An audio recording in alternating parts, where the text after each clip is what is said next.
Buenas tardes. A continuación vamos a presentar los papers de videojuegos. Como primer paper tenemos experiencia de la enseñanza de la programación orientada a objetos y tópicos avanzados de programación a través del desarrollo de un proyecto de videojuego. Los autores son Marco Aedo López, Elizabeth Vidal Duarte y Evelyn Gloria Castro Gutiérrez. Adelante, por favor.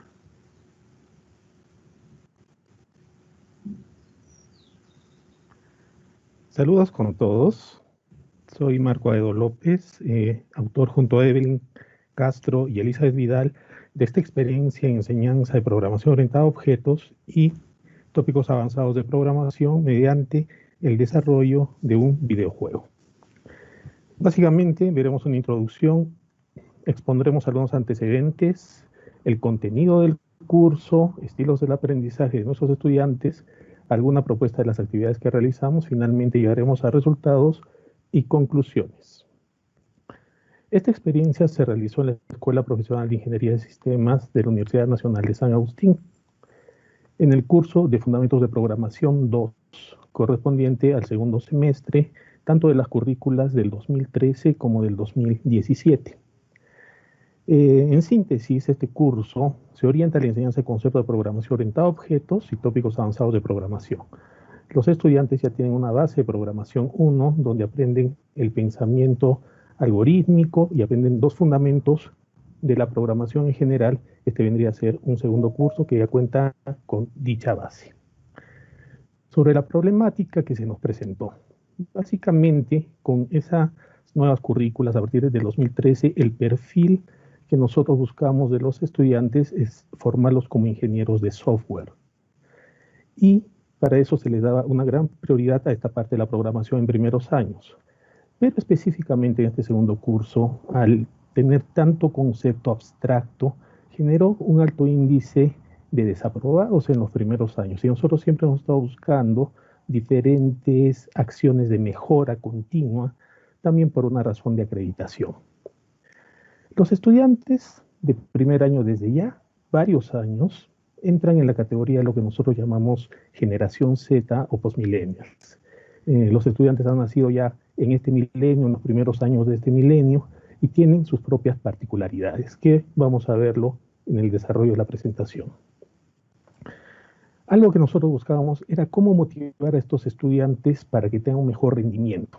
Encuestas que hacemos desde que se implementó esta nueva currícula era ver, por ejemplo, si eran usuarios cotidianos de videojuegos. Y acá nosotros podemos ver que hay toda un avance en eso, ¿no?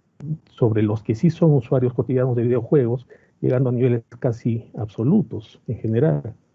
También otro cuestionamiento que se hacía a partir del 2016 era sobre qué especialidad seguir en los últimos años de la carrera. Nosotros brindamos ahí 3 especialidades. Desarrollan software, pero guiados a sistemas de información empresariales o aplicaciones móviles o a videojuegos. Y se nota acá en este cuadrito que los videojuegos pues es como algo que los motiva ahí bastante, ¿no? Desde que ellos ingresan a la universidad. Por lo tanto, ahí teníamos esa motivación intrínseca que sería bastante interesante de aprovechar y que se hizo en estas actividades. Hay que considerar que en el curso anterior de Programación 1 también se enseña pensamiento algorítmico mediante diferentes videojuegos y actividades lúdicas. Pero en este Fundamentos 2, realmente las cosas ya eran un poco más abstractas, un poco más complicado de hacer eso. Sobre los contenidos del curso, básicamente empezamos con arreglos, arrays, hash maps, luego entramos a la orientación orientada a objetos. En la primera unidad se les enseña mucho lo de orientación a objetos, pero desde un punto de vista que ellos utilizan, y a partir de la segunda unidad ya ellos crean sus propias clases, objetos y demás.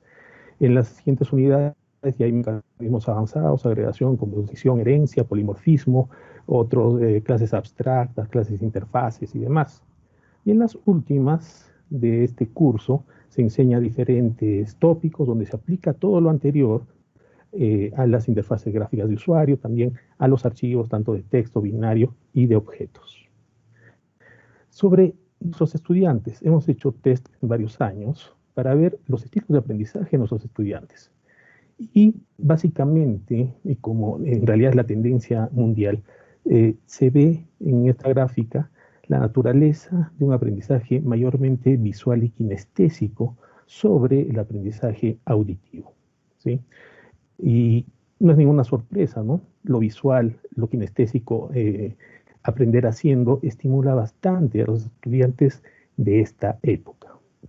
Entonces se propusieron algunas cosas ahí, ¿no? Se va a desarrollar un pequeño proyecto de videojuego donde ellos, a partir de los conocimientos adquiridos en teoría, van a implementar un pequeño videojuego.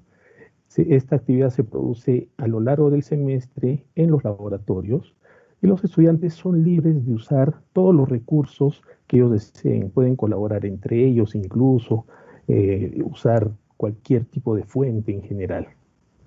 Se realizan revisiones sobre el avance de sus trabajos. En una semana, por ejemplo, se les da ciertas herramientas que ellos deben plasmarlas en el desarrollo de algún videojuego. No se les pone, digamos, límites ahí. Ellos pueden utilizar su creatividad, su imaginación, todo lo que puedan. Se les va a dar una pequeña base de qué va a tratar el videojuego, pero después ellos se expanden en la dirección que vean por conveniente. Semanalmente también se realizan diferentes revisiones tipo sprints para ver su avance y lo que planean hacer. El típico dejar el trabajo para final del curso, todos sabemos que no funciona en realidad, ¿sí? Entonces ellos ya van aprendiendo esto y también al aprender a seguir este proyecto, ellos van desarrollando diferentes capacidades que van a utilizar en su futuro profesional como ingenieros de software. El proyecto se realiza en un entorno ágil, introduciendo desde ese primer año diferentes prácticas de ingeniería de software, importancia del modelado, por ejemplo, diagramas de clases, importancia de sprints para revisar los avances, que les digo, que valoren la documentación, entre otras cosas. La presentación final se realiza en las últimas semanas del curso, donde exponen los resultados frente a sus compañeros, a diferentes docentes, gamers, invitados y demás, exalumnos y demás. Se les asigna para eso un horario de 10 minutos y preguntas del público de 5 minutos, donde ellos expongan su producto, traten de venderlo, digámoslo así, y defiendan todas las decisiones que toman. El marco general que se les da es crear un módulo de videojuego enmarcado en la Edad Media. El módulo a desarrollar tiene que ver con la parte táctica de un juego estratégico. Tiene que ver con la parte de las batallas. La batalla se libra entre dos ejércitos compuestos por diferentes soldados que tienen sus propias características, habilidades y demás que ellos deben implementar. El ganador de la batalla no debe ser arbitrario, obviamente, debe haber diferentes métricas, ¿no? Debería ganar el mejor ejército, pero también podrían haber diferentes factores de territorio, clima y demás. Las actividades son a lo largo de 15 semanas, en el paper está más descrito, acá vamos a describir la primera de ellas, por ejemplo, para el primer tema de arreglos estándar, de raíz, donde el objetivo es que ellos valoren el uso de estos arreglos estándar en la solución de problemas. Muchas veces esto se enseña como una herramienta aislada, ¿no? Y no se dice esto sirve para tal cosa. Son el tipo de asuntos que ellos deben asimilar mediante este proyecto. Entonces, antes de que empiecen a simular batallas y demás cuestiones, se les pregunta, y basado en la experiencia que ellos tienen de usuarios de videojuegos, por ejemplo, vamos a tener ejércitos compuestos por soldados, ¿qué datos serían importantes de estos soldados, ¿no? Ellos hacen su lluvia de ideas, empiezan a relacionar su faceta de gamers con su faceta de estudiante ahora, empiezan a dar datos, ¿no? Nivel de vida, identificador, nombre, velocidad, ataque, defensa, entre otros. Entonces se le dice ya, vas a crear 5 soldados, pero utilizando tus conocimientos que solo tenías hasta programación 1, variables simples. Y ellos, ¿qué es lo que hacen? Crean 5 variables de tipo string, ingresan los datos y los muestran. Se les pregunta, por ejemplo, cuestiones ahí, ¿no? Para que desarrollen su visión crítica, ¿no? Y si no fueran 5 soldados, si fueran 100, 1000, ¿qué pasaría con tu solución? Se empieza a cuestionar eso. Ellos ya empiezan a ver que el código sería más complejo y demás. ¿Cómo nace una actividad? Mismo problema, pero utilizando arreglos. Acá tenemos las dos soluciones, una utilizando variables simples, la otra utilizando arreglos. Ambas, por ejemplo, en longitud parecieran equivalentes, pero si se le dice, ya no son 5, sino ahora son 1000. ¿Qué cambiarías? Tendrías que declarar 1000 variables, 1000 lecturas, 1000 impresiones. En cambio, acá simplemente cambiarías el dato a 1000. Cosas de ese estilo, y enseñarles principios de ingeniería de software bastante básicos, como que sus programas sean mantenibles, extensibles, como en este caso, ¿no? Comparen cómo sería el cambio si es que quisiéramos ya no solo de 5, sino fueran. Muy bien, basado en eso, se les dice que crea un programa, le creen 2 ejércitos con un número aleatorio, videojuegos todo es aleatorio, entre 1 y 5 soldados, donde utilicemos como dato solamente el nombre que se autogenere como soldado 1, soldado 2 y demás. Y luego mostrar cuál es el ejército que va a ganar. En este caso, la métrica simplemente sería cantidad de soldados, porque todos los soldados son iguales. Con esa primera práctica ya empiezan a crear una primera versión de videojuego. Ellos hacen un desarrollo iterativo, incremental cada semana, incluyendo nuevas cosas que se aprenden en el curso. Por ejemplo, cuando llegamos a la orientación a objetos, se hace bastante énfasis en la parte de diagramas de clases de UML, ¿sí? También, por experiencia, enseñarles a programar en primer año y de ahí enseñarles análisis y diseño de software en tercer, cuarto año, donde recién se introduce modelado. Los alumnos ya tienen varios años solamente programando y como que no asimilan bien esta parte del modelado, no lo valoran como debería ser. Entonces, una recomendación que hemos encontrado es que desde primer año se debería introducir este tipo de diagramas como una buena práctica de ingeniería de software. El código obviamente va de la mano, el curso de programación, ¿sí?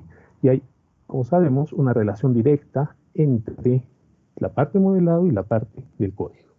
Cuando llegamos, por ejemplo, a la parte de composición y agregación, tenemos un ejército que está compuesto por soldados. La clase ejército, ¿sí? Y la clase soldado. Nosotros tenemos ahí una composición de clases que nos permiten ya tener conceptos más avanzados. El código también correspondiente siempre va de la mano. Llegamos a un punto en que el juego ya queda un poco plano con todos los soldados igualitos. Entonces vamos a ver de que podemos tener diferentes tipos de soldados. Para esto creamos 3 subclases de la clase soldado. Por ejemplo, espadachín, arquero, caballero, ¿sí? Concepto de herencia, que nos permite reutilizar código. Lo que tenemos acá representado. ¿Ok? Entonces vean que nosotros, a partir de esta experiencia, y acá solo estoy mencionando algunas por la falta de tiempo, vamos construyendo un aprendizaje bastante interesante. Obviamente ellos van aplicando todo esto en su producto de videojuego. Finalmente tenemos un ejército compuesto por diferentes tipos de soldados, ¿sí? En general, aplicando y combinando todas las técnicas, agregación, composición, herencia, clases abstractas, de interfaces y demás. Sobre los productos, si bien se les da una base al inicial, cada uno va asumiendo sus propias rutas, ¿sí? Donde se van desarrollando. Cada quien tiene su propio criterio, sus propios deseos. En general, presentan productos interesantes, algunos de ellos más interesantes que otros. Realmente lo que más nos interesa en el curso es verificar de que se apliquen los conceptos, ¿sí? Pero los productos son muy interesantes, por ejemplo, en donde con interfaces gráficas y también con archivos donde almacenan los datos de las batallas y demás, ellos están solucionando el problema. Por ejemplo, ahí van a jugar, pueden generarse aleatoriamente o basado en una cantidad de recursos, diferentes ejércitos, simulan la batalla, algunos incluyen diferentes factores territoriales, climáticos, de motivación del ejército, de cansancio, incluyen algunos conceptos interesantes, hasta el factor suerte, algunos llegan a poner ahí. ¿Okay? Bueno, como resultados, ¿se acuerdan que les comentaba al comienzo que el nivel de aprobación era bajísimo al comienzo? Bueno, algunos de estos ejercicios empezaron a utilizar el 2018, para el 2019 ya se trabajó todo más completo, con una continuidad en este proyecto, y los resultados se notan que son bastante alentadores. Gráficamente lo podemos ver acá, como este nivel de aprobación en general, y también incluso para la desviación estándar, ahora son resultados más homogéneos. Nosotros hemos logrado, precisamente con esta acción de mejora continua, mejorar ese asunto que nos estaba preocupando desde el comienzo. Acá tenemos la relación aprobados-desaprobados a partir de estos 18 con algunas prácticas, 19 ya manejándolo como un proyecto. Algunas conclusiones. Estas actividades estimularon la motivación en los estudiantes, ¿sí? Para enseñar estas cuestiones que antes eran un poco secas, abstractas, a veces difíciles de asimilar y de aplicar. Entonces, trabajar con este proyecto nos ayudó bastante. Se demuestra que enseñar todos estos conceptos en un ambiente lúdico, considerando su estilo de aprendizaje, ya saben, visual y kinestésico, logra buenos resultados para esta generación, ¿no? Que ya vienen a ser nativos digitales puros. Algo muy interesante es que desde el primer año, con esto ya están ganando una experiencia de participar en un proyecto de desarrollo de software, que al fin y al cabo, al tener el perfil de ingenieros de software, van a refinar a lo largo de los años y va a ser a lo que se dediquen profesionalmente. Consideramos que la experiencia puede ser replicable en otras escuelas profesionales, tanto en ingeniería o en cualquiera que utilice la programación a un cierto nivel, incluso podría ser implementado en los colegios. Muchas gracias.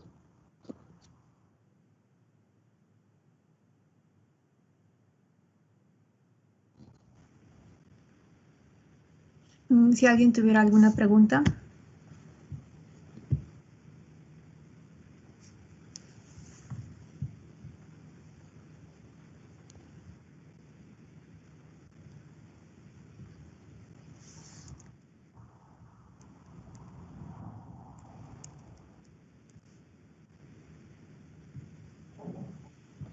Tenemos una pregunta. ¿En qué momento se introduce al alumno en un entorno real de desarrollo de videojuegos? Entorno real, digamos que todavía no siento. Acuérdense que es un curso de segundo semestre, ¿sí? A partir de cuarto año es que existe ya la especialidad de videojuegos y ahí ellos ya tienen cursos específicos de videojuegos donde ya desarrollan diferentes temáticas propias de dicho desarrollo. Obviamente que en este primer curso se les da ciertas pautas, pero recuerden que el objetivo en general es enseñar todos esos conceptos abstractos de orientación, objetos y demás, utilizando o creando un videojuego.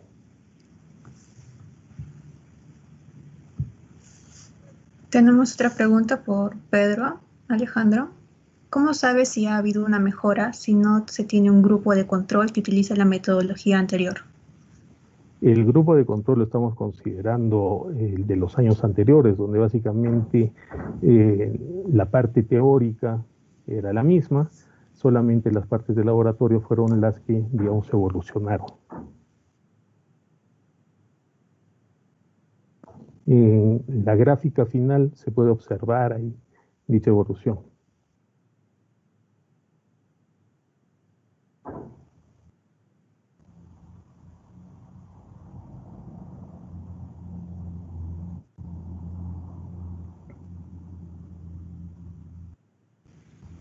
Listo, no hay más preguntas. Muchas gracias por su participación, Marco López. Muchas gracias. Ahora vamos a continuar con el paper llamado Revit, a Digital Game to Cognitively Train and Entertain Heart Failure Patients. Los autores son David Crespo, Melissa Fuentes, Edwin Gamboa, Kevin Franco, Kevin Domínguez y María Trujillo. Adelante, por favor.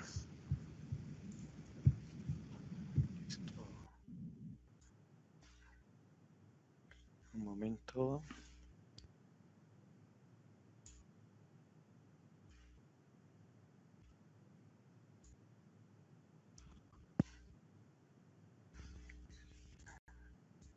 ¿Se está compartiendo? ¿Me confirman?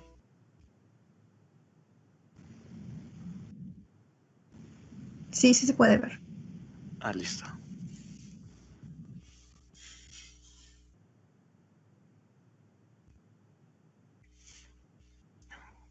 Buenas tardes. Soy David Crespo y a continuación les voy a presentar Revit, un juego digital para entrenar cognitivamente y entretener a pacientes de falla cardíaca. Este trabajo fue realizado por estudiantes de la Universidad del Valle con cooperación de la Fundación Valle de Lili. Los autores son David Crespo, mi persona, Lisa Fuentes, Edwin Gamboa, Kevin Franco, Kevin Domínguez y María Trujillo.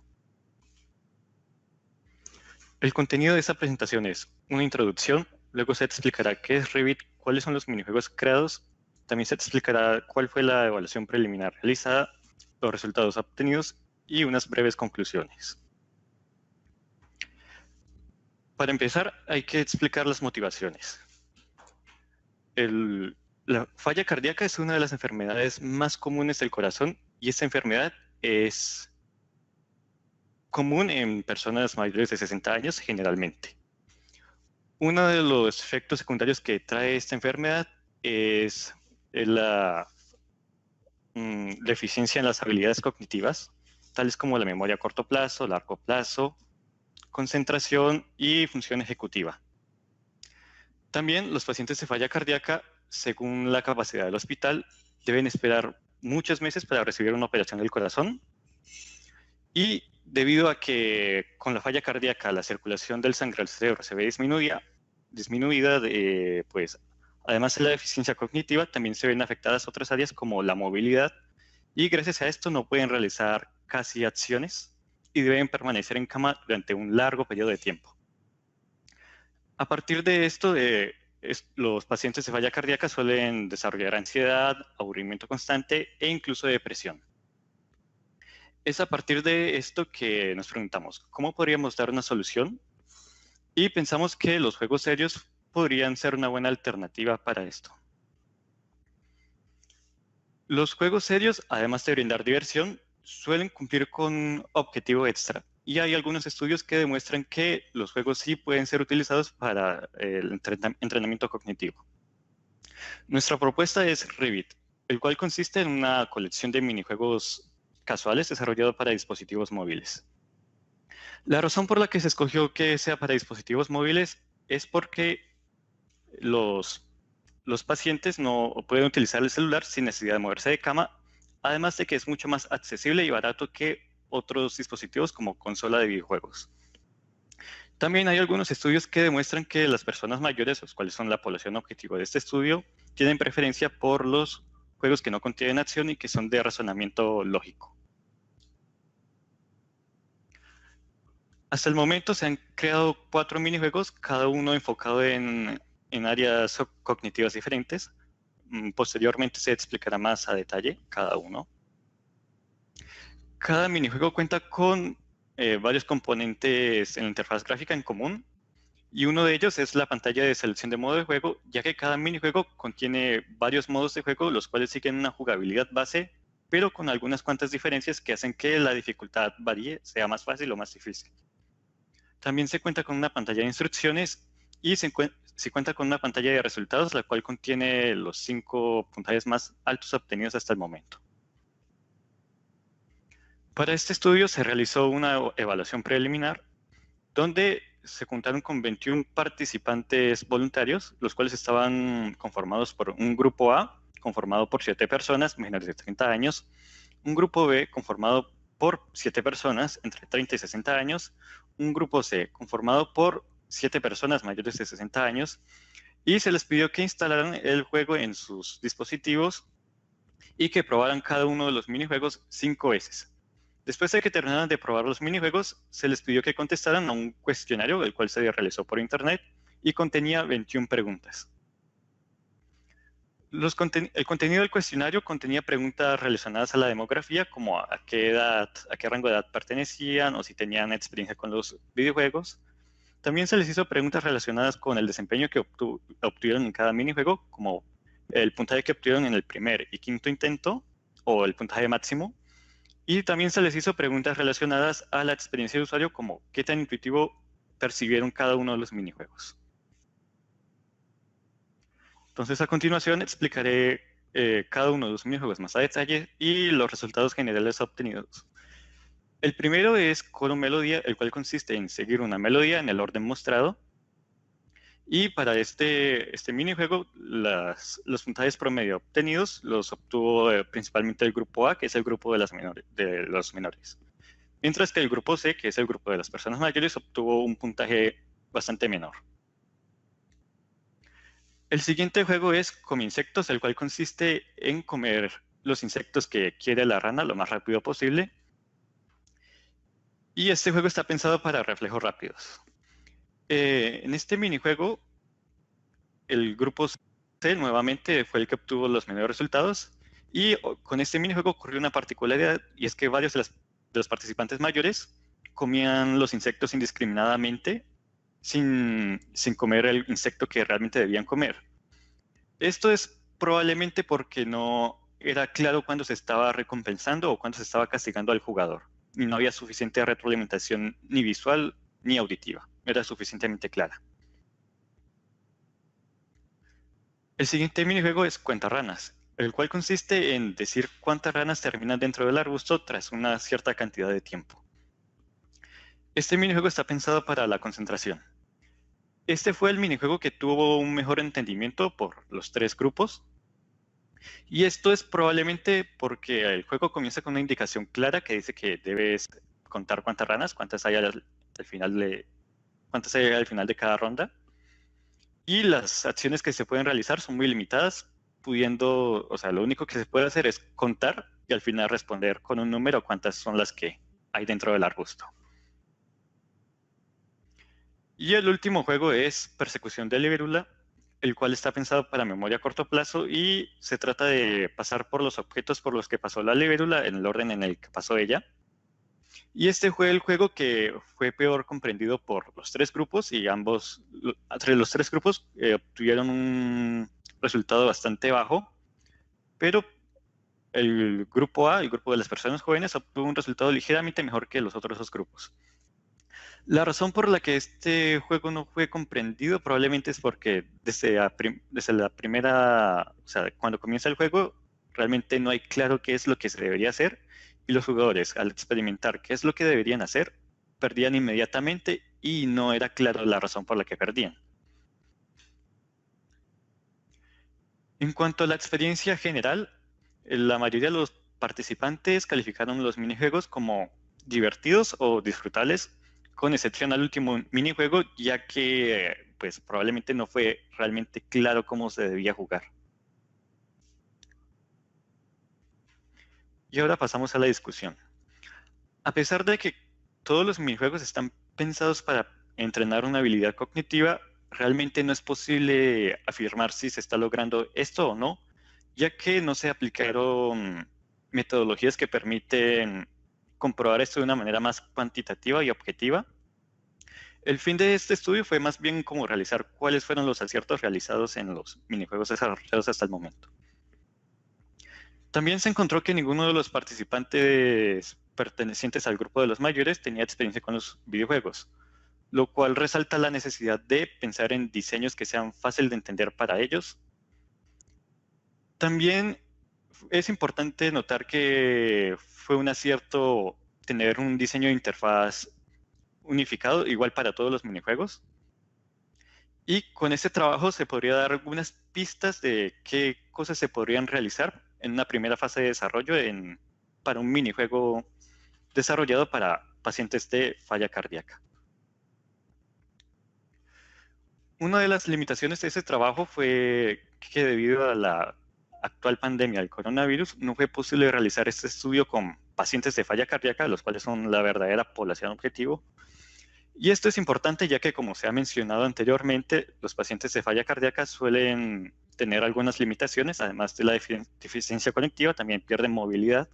Y estas limitaciones hay que tenerlas muy en cuenta a la hora de desarrollar los minijuegos. También pensamos a futuro implementar tutoriales para cada uno de los minijuegos para que así sea más fácil de entender para las personas mayores. También hace falta estudiar más factores motivacionales para las personas mayores, ya que este juego está pensado para ser utilizado por una larga cantidad de tiempo y se necesita pensar en qué cosas hacen que las personas mayores quieran seguir jugando para que así lo utilicen por un tiempo prolongado. Y por último, pensamos añadir más minijuegos, desarrollar más minijuegos, pero esta vez involucrando más a la población objetivo. Ahora pasamos al resumen. Entonces tenemos que los pacientes de falla cardíaca suelen sufrir de deficiencia cognitiva, pero los juegos serios podrían ser una alternativa para esta solución. Nuestra propuesta es Rivit, el cual consiste en una colección de minijuegos desarrollado para dispositivos móviles. Una de las conclusiones que podemos resaltar de este estudio es la importancia de hacer retroalimentación clara, tanto auditiva como visual, y dejar claro cuándo se está recompensando o cuándo se está castigando al jugador. También hace falta investigar más sobre los factores motivacionales para las personas mayores. Listo.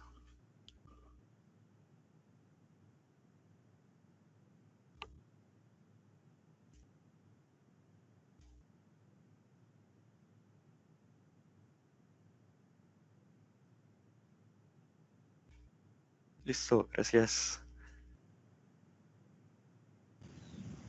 Muchas gracias. Ahora vamos a pasar a la ronda de preguntas. Como primera pregunta tenemos si estos juegos también nos apoyaría a personas con habilidades especiales a poder desarrollar sus capacidades.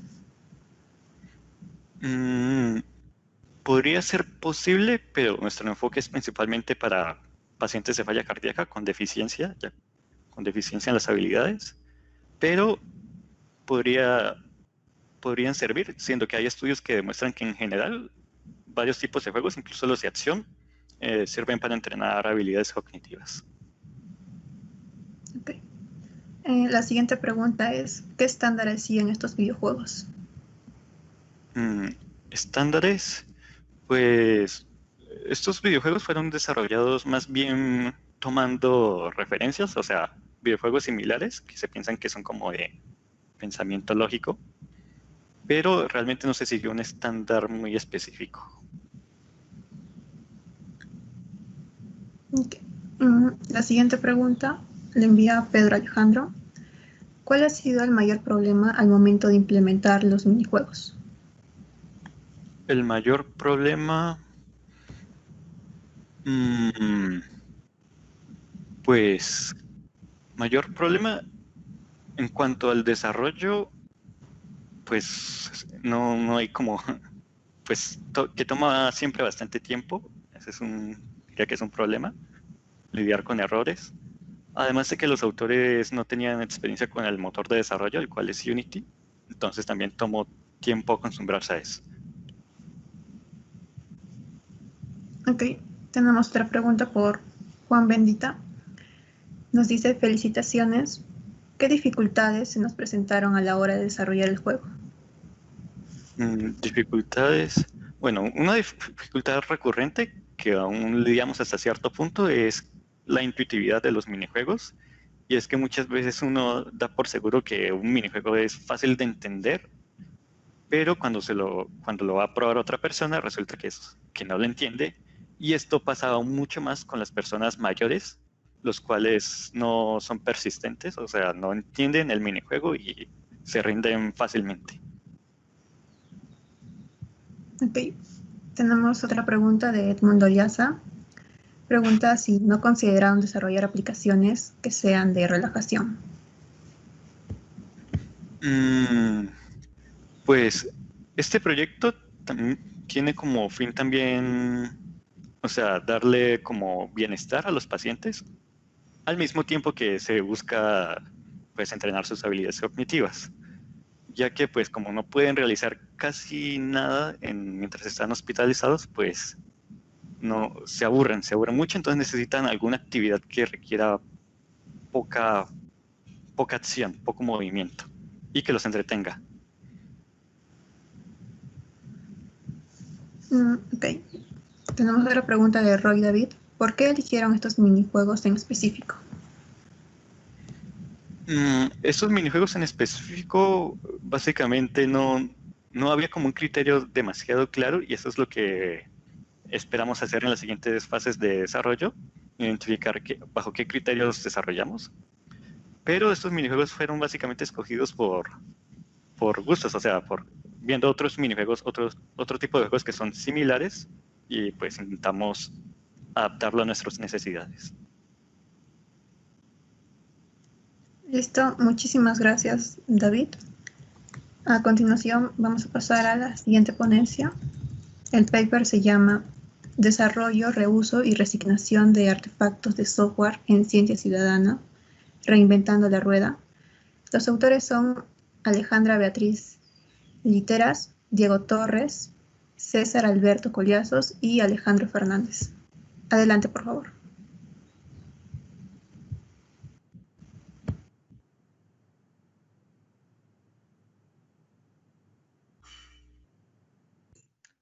Buenas tardes a todos, a todas. No sé si me escuchan bien. No tengo mucho feedback de la plataforma. María Fernanda. Sí, se escucha. Ah, perfecto, muchas gracias. Bueno, quiero iniciar esta charla en primer lugar agradeciendo mucho a la organización, agradeciendo a todos los que participan de estas jornadas, porque soy consciente de que estamos todos atravesando una situación muy especial y a pesar de todo esto seguimos todos en este ruedo y apoyándonos entre todos. Gracias a los organizadores, gracias a todos los presentes. Bueno, voy a hacer la presentación. Les voy a contar que en realidad nuestra temática está por fuera de lo que son los videojuegos. Estamos en este track, nos encantó, pero bueno, quiero explicar esto, ¿no? Como dijo María Fernanda, este trabajo, yo soy Alejandra Literas, y este trabajo lo hicimos con los doctores Diego Torres, César Collazos y Alejandro Fernández. Nosotros somos de la Facultad de Informática de Argentina. Diego además está en la Universidad Nacional de Quilmes y César Collazos está en el IDIS Research Group de Colombia. Y para arrancar con toda esta presentación, les voy a contar un poco de lo que es nuestro marco de trabajo, que es la ciencia ciudadana. Y la ciencia ciudadana como una actividad que suma a muchos voluntarios y a científicos. Una de las características que tiene la ciencia ciudadana es que trabaja con mucha cantidad de gente y que lo que trabaja también, y es muy interesante, es que voluntarios o personas de a pie, también se les suele decir gente sin necesidad de que tenga conocimiento técnico, se suma a estos proyectos y participa de diferentes maneras. Puede participar en diferentes espacios, con diferentes acciones, adentro, indoor, outdoor, participando con ideas. Y los diferentes proyectos de ciencia ciudadana vamos a ver que tienen diferentes niveles de participación de los individuos y muchas veces hacemos que se sumen a todas las etapas que tiene un proyecto de ciencia ciudadana o en particular que se acote su participación a algo muy específico. Y vamos a ver qué ventajas y desventajas tiene esto más adelante. Algo muy interesante que tiene la ciencia ciudadana es que podemos trabajar desde diferentes miradas y son proyectos multidisciplinarios. Entonces, hay estudios sociológicos que podemos llevar adelante de la ciencia ciudadana, enfocarlo desde la ingeniería de software, que es en particular nuestra visión por nuestra área de trabajo, la HCI, que también lo vamos a estar abordando dentro de lo que es la ingeniería de software, y otras disciplinas, ¿sí? Como la gamificación en particular, que después vamos a ver cómo se entrelaza con una de las charlas muy interesantes que tuvimos hoy en la jornada. En particular, lo que nos vamos a estar interesando es en el software como una dimensión importante de estos proyectos de ciencia ciudadana, porque nosotros lo que estamos viendo es una gran proliferación de proyectos de ciencia ciudadana, hay un reauge de estos proyectos. La ciencia ciudadana no es algo nuevo, ya la ciencia ciudadana se hacía antes de la tecnología, pero lo que facilitó esta tecnología es que se multiplicaran los proyectos, que se multiplicaran los actores y empezó a generarse nuevos desafíos para atender a tanta cantidad de gente, no desde los recursos de hardware, sino de cómo motivar, entre otras cosas, a esa gente para que participe. Disculpe, no está compartiendo pantalla. Uf.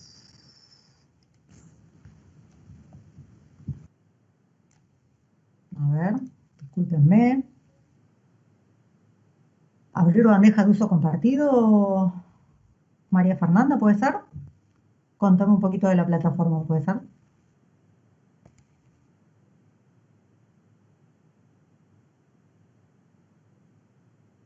Muchas gracias, Willy. ¿Ahora sí? Ahora sí estoy compartiendo. Excelente, gracias. Disculpen. Bueno, todos mis dibujitos lindos se lo perdieron. Bueno, les conté entonces qué era la ciencia ciudadana, esta cuestión de los múltiples participantes, ¿sí? Múltiples participantes, múltiples roles, científicos y ciudadanos de a pie, que realizan diferentes actividades y que en particular trabajábamos desde muchas miradas, ¿sí? Para hacer proyectos multidisciplinarios de lo que es ciencia ciudadana. Después les estuve haciendo un reconto de lo que es el software, cómo dimensiona los proyectos de ciencia ciudadana, esta importancia de las diferentes estrategias para obtener estos artefactos de software. Y en particular vamos a ver que nosotros identificamos 3 estrategias y vamos a más adelante explicar por qué nos interesan, ¿sí? Estas 3 estrategias. Hasta acá estamos, ahora sí me escuchan y me ven bien. Sí, todo perfecto. Bueno, muchas gracias. Bueno, cuando nosotros empezamos a hacer este trabajo, este relevamiento, dijimos, bueno, vamos a identificar 3 categorías de estrategias de desarrollo, de obtención de software, y en particular la primera fue la de desarrollo. Mencionamos desarrollo cuando aparece un nuevo proyecto y el proyecto genera software específico para el proyecto, que al morir el proyecto, al terminar el proyecto, ese software no queda disponible para otros. Y es así que vimos que hay software que son específicos, como por ejemplo APEAR en Argentina. Tenemos un proyecto de ciencia ciudadana muy importante que sirve para estudiar ambiente acuático. Otro proyecto que es muy conocido es PlantNet, que lo que sirve es para hacer reconocimiento de plantas, pero son desarrollos que se usan, pero que después no salen de su dominio particular, ¿sí? Que no lo puedo adoptar en otro proyecto. La siguiente categoría de trabajos que estuvimos viendo fue la de reuso, y nosotros consideramos reuso cuando yo genero un software para ciencia ciudadana y ese software que yo diseñé para ciencia ciudadana lo está usando otra persona en otro proyecto de ciencia ciudadana. Estos son los casos, por ejemplo, de eNaturalis, que permite generar campañas para hacer observaciones en la naturaleza. Y también es el caso de Zooniverse, que es una gran plataforma que permite generar proyectos dentro de ella, ¿sí? Y sumar mucha gente también para trabajar. Bueno, esa es nuestra visión de reuso. Yo hice algo para ciencia ciudadana, un software para ciencia ciudadana, y hay más gente que la puede usar en sus propios dominios. Y por último, la categoría que estuvimos analizando fue la de resignificación. Decimos que se resignifica un software cuando se hizo para otro dominio diferente a ciencia ciudadana, sin embargo un proyecto en este dominio lo adopta, ¿sí? Estos son los clásicos trabajos donde se usa SMS como parte del proyecto, se usa Twitter y se usan algunas de las familias de herramientas de Google. ¿Sí? Entonces tenemos estos 3, esta taxonomía de desarrollo, reuso y resignificación, y vamos a ver los diferentes efectos y aplicaciones que tenemos en la diferente bibliografía que analizamos. Lo siguiente que nos interesaba diferenciar eran las acciones que podían llevar adelante los voluntarios con este software, porque también en ciencia ciudadana hay software que se encarga de la parte de backend, digamos, ¿sí? Que no tiene interacción con las personas, y está el otro software, que es el que nos interesa a nosotros justamente, que es el que va a haber interacción con las personas, y esas personas lo van a usar para realizar alguna tarea, y es ahí donde vamos a también poder después proponer aportes desde la interacción humano-computador. En particular, las acciones que realizan los voluntarios en este tipo de proyectos es la recolección de datos, por ejemplo en eNaturalis, la de clasificar información a partir, por ejemplo, de la visualización, decir a qué categoría pertenece cada elemento. Un ejemplo muy típico de eso es el proyecto Galaxy Zoo, que está dentro de la plataforma Zooniverse que vimos anteriormente. Otra de las actividades que suelen realizar los voluntarios es la de analizar información, y eso se daba en el proyecto de Worlds of Wonder, donde los usuarios tenían que analizar literatura de libros muy antiguos. Y por último, hay otra categoría de actividades que realizan los usuarios, que es la de resolver nuevos desafíos. ¿A qué llamamos esto? Generalmente se presentan en forma de juego. Entonces, por ejemplo, Foldit, un juego muy conocido, que hace que los usuarios pleguen proteínas, y a partir de eso los científicos determinan nuevas formas, ¿sí? Y nuevos conocimientos. Y el otro es un proyecto que se usa para mapear neuronas. ¿Ven? Esas son las 4 opciones grandes que realizan estos usuarios estos voluntarios que van a participar en los proyectos. Bien, hecho toda esta introducción, todo este contexto, vamos a contar cuál era nuestra hipótesis de trabajo, por qué enmarcamos todo nuestro trabajo de esta manera. A lo largo de la historia, en el desarrollo de software, a medida que maduran los dominios, uno empieza a notar que el reuso es la estrategia más utilizada, ¿sí? En la industria o entre los desarrolladores. La gente tiende a dejar de desarrollar software ad hoc y empieza a reusar, ¿sí? A adoptar otras herramientas o artefactos de software que ya se hayan hecho. Pues bien, queríamos ver si el grado de madurez que nosotros estábamos pensando en los proyectos de ciencia ciudadana era tal de que el reuso era justamente esta estrategia más utilizada. Fue así como decidimos hacer un relevamiento en múltiples fuentes, donde nos focalizamos en la consulta de lo que era la ciencia ciudadana y la ingeniería de software. En particular, estos eran los términos primarios, pero después para los términos secundarios de la ingeniería de software nos basamos en la ISO 12207, que habla justamente del proceso de desarrollo de software. Las fuentes bibliográficas nos acotamos a Explorer y Scopus por una cuestión de alcance y disponibilidad.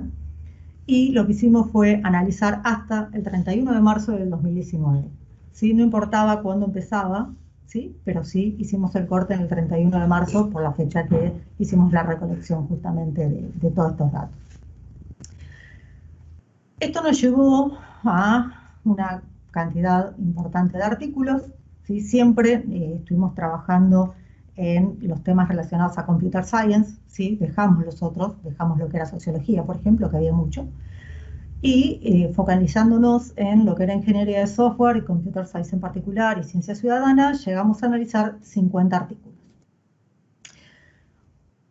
Bien, de estos 50 artículos, el rango surgió a partir de 2010 y llegamos hasta 2019, con picos, ¿sí? Más interesantes, ¿sí? Fundamentalmente en 2014 y en 2018, en cuanto a lo que es la producción en estas temáticas, ¿sí? En lo que eran conferencias y journals, que fue lo que nos focalizamos nosotros.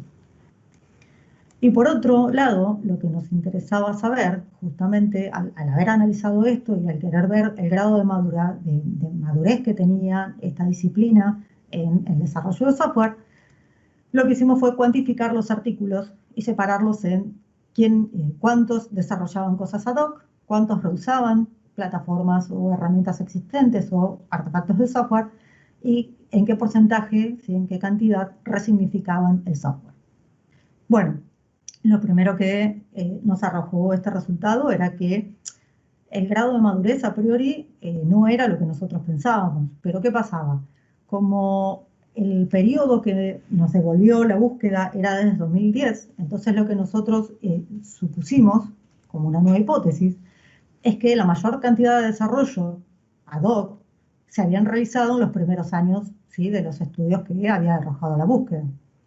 Entonces, de este modo, lo que hicimos fue una nueva análisis y, para nueva sorpresa nuestra, la mayor cantidad de desarrollo se hizo durante el 2018. Esto estaba empezando a mostrarnos que había algo diferente en lo que es la lógica, ¿sí? De la evolución del software, en la ingeniería de software en particular, en general, perdón. Entonces, en particular, analizar qué estaba pasando. Bien, una vez que hicimos esto, también lo que quisimos ver era qué acciones de las 4 que habíamos analizado efectivamente realizaban los usuarios, ¿sí? Y en qué porcentaje.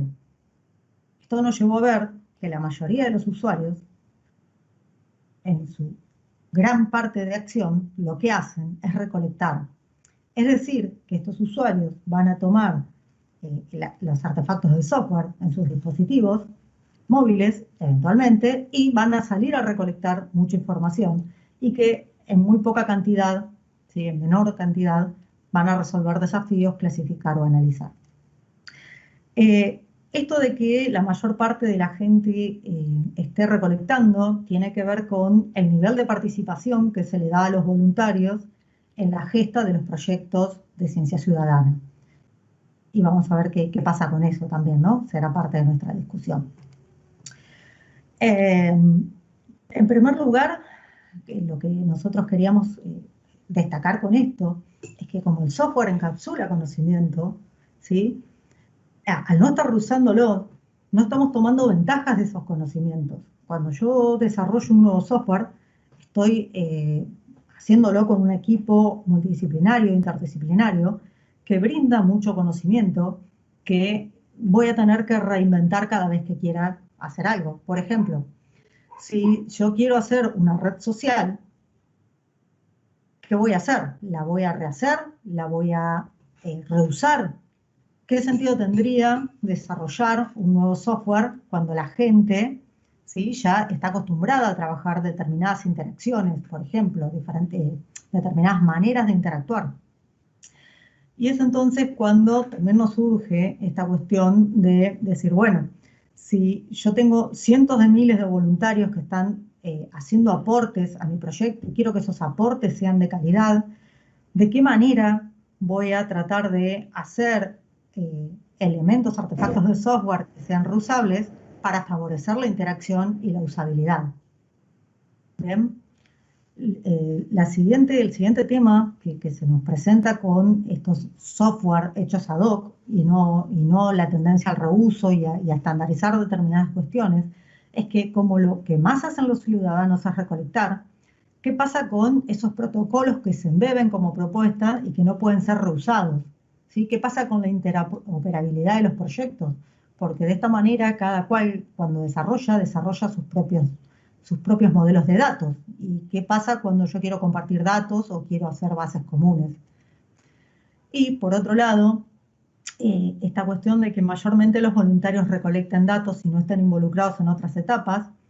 ¿Qué pasa cuando yo tengo múltiples apps? Entonces, ¿qué pasa con estos usuarios? Tienen que aprender a usar muchas apps, diferentes formas de protocolos, diferentes formas de interacción. ¿Bien? Eso como una problemática. Y por otro lado, esta participación acotada de los voluntarios dentro de lo que son los proyectos de ciencia ciudadana, donde se acota a que recolecte, pero sin embargo se pierde lo rico de que sea el ciudadano el que diseña su propia necesidad y el que genera un proyecto de este estilo a partir de, por ejemplo, una problemática social en su barrio. Entonces, si hay pocas herramientas de reuso y hay poco reuso y resignificación de artefactos, estamos también perdiendo la posibilidad de nuevos proyectos porque eso requiere un umbral de conocimiento de software alto para que se sumen otras voces.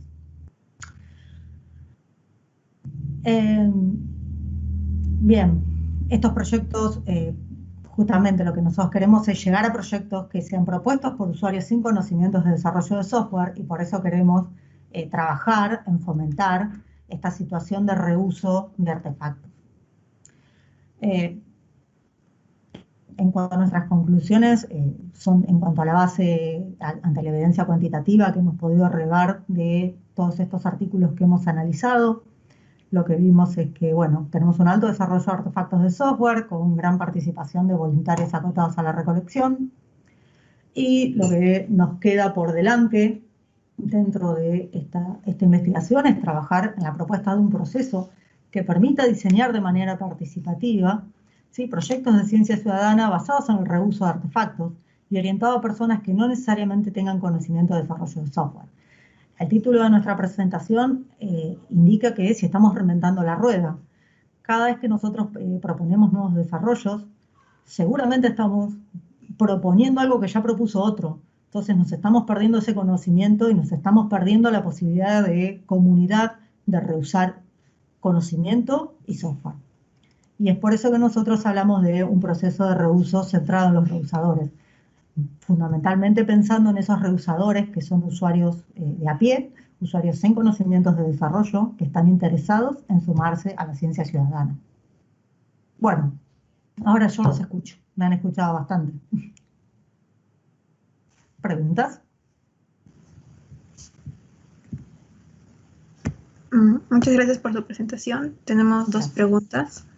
La primera es, además de la ISO 12207, ¿qué otros estándares han usado?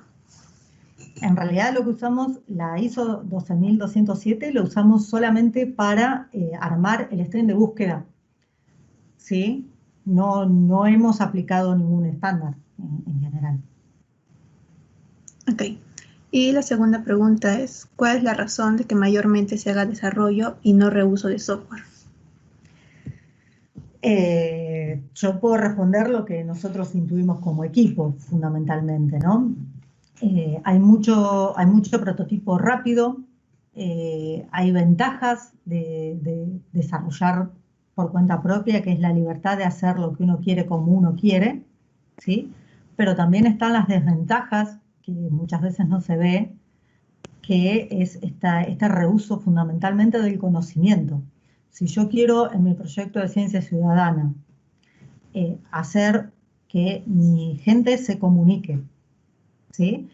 ¿Qué hago? ¿Uso Facebook o reimplemento una red de comunicación? Entonces, en ese análisis, yo digo, bueno, si yo uso Facebook, tengo la ventaja de que la gente va a saber usarlo y sabe cómo comunicarse.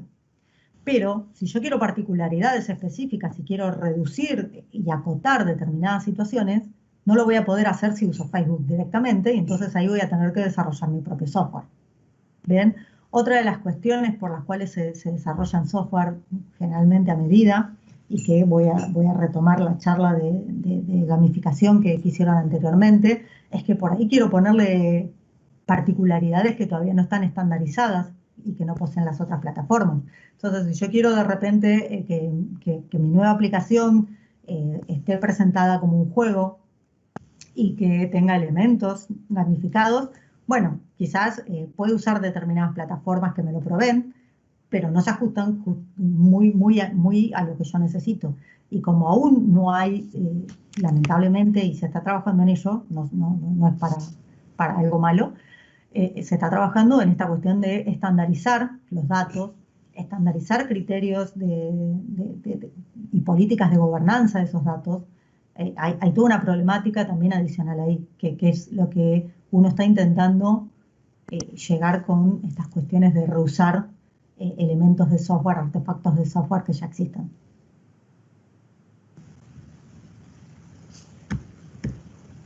Listo, muchísimas gracias por su presentación. Gracias a todos ustedes. Mucha salud. Hasta luego.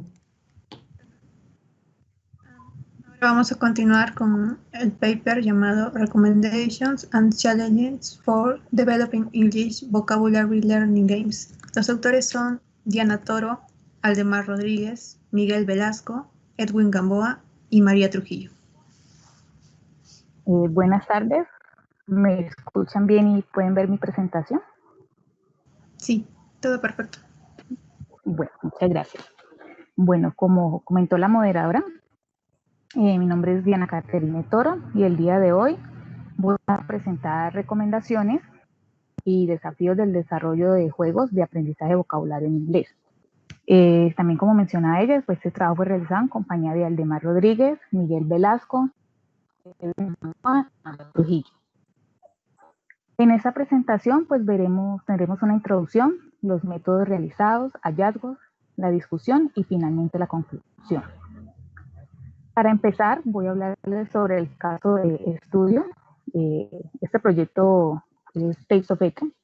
Es un juego digital de aventura no violento que transmite vocabulario básico usando un contexto.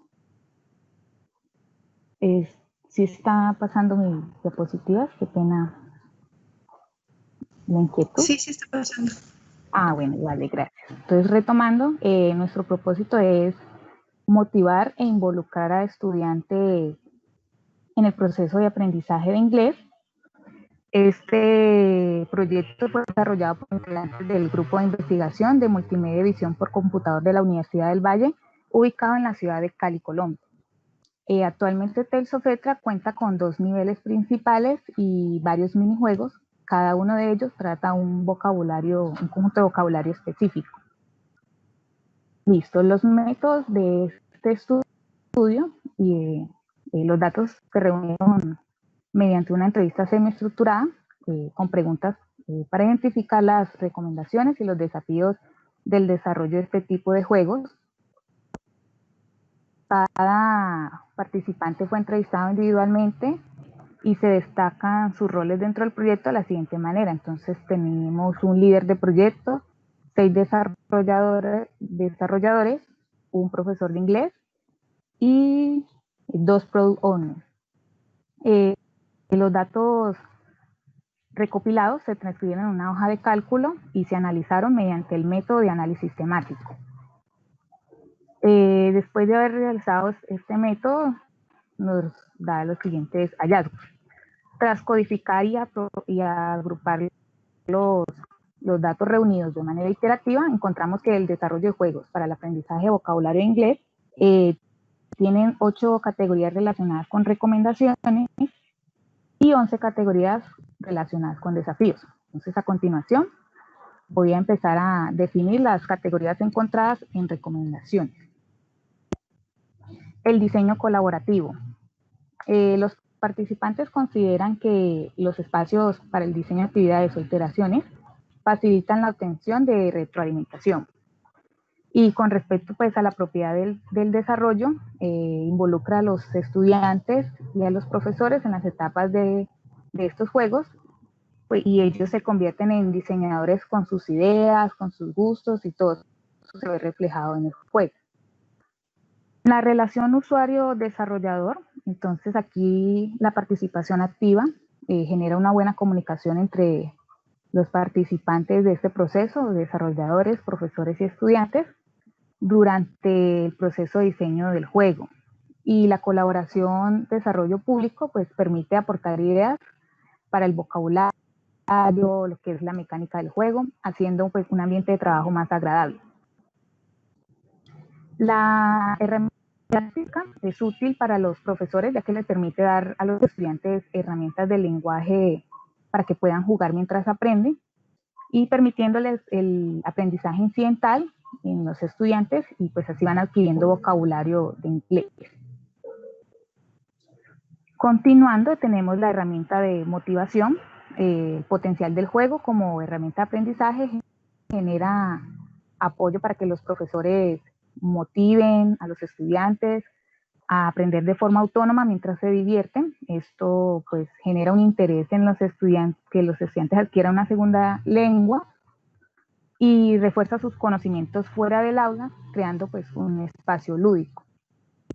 El potencial del juego para motivar pues nos ayuda a captar la atención de los estudiantes y mantenerlos centrados en el tema, logrando la motivación en el estudiante y pues permitiéndole que adquiera el vocabulario inglés de forma autónoma. El vocabulario en contexto ayuda con las ideas de qué vocabulario se puede enseñar y cuál no, y en qué contexto el estudiante necesitará aplicar esas palabras. Entonces, al tener un diseño centrado en una historia, pues tenemos esa ventaja. La experiencia previa en los desarrolladores pues, se requiere que los conocimientos previos en programación y habilidades lingüísticas, además de tener experiencia con herramientas de desarrollo, en nuestro caso Unity. Entonces es importante además conocer el contexto de la aplicación para entender a los usuarios y su relación con los videojuegos. Listo. El desarrollo de un juego como proceso de aprendizaje. Entonces aquí para los desarrolladores la adquisición de conocimientos les permite aprender prácticas ágiles, relacionarse con un nuevo lenguaje y ver las cosas desde la perspectiva del jugador. Además del aprendizaje, herramientas de desarrollos adicionales como herramientas de planificación, organización de proyectos, incluso hasta de diseño. Las herramientas de desarrollo, los desarrolladores destacan que las herramientas de versionado y colaboración para pequeños proyectos como Unity Collaborate y Visual Studio permite trabajar en el proyecto de forma colaborativa y con control de versiones. Además de que estas herramientas tienen una variedad de videotutoriales, tienen buena documentación, entonces todo eso ayuda a los desarrolladores sin experiencia y les facilita el aprendizaje. Con respecto a las categorías relacionadas con desafíos, tenemos la motivación a largo plazo, que la complejidad del desarrollo de móviles está en que desarrollar un juego con historia, ya que esto incluye un mundo que hay que aplicarle diferentes escenarios, entonces pues esto genera un desafío para ellos.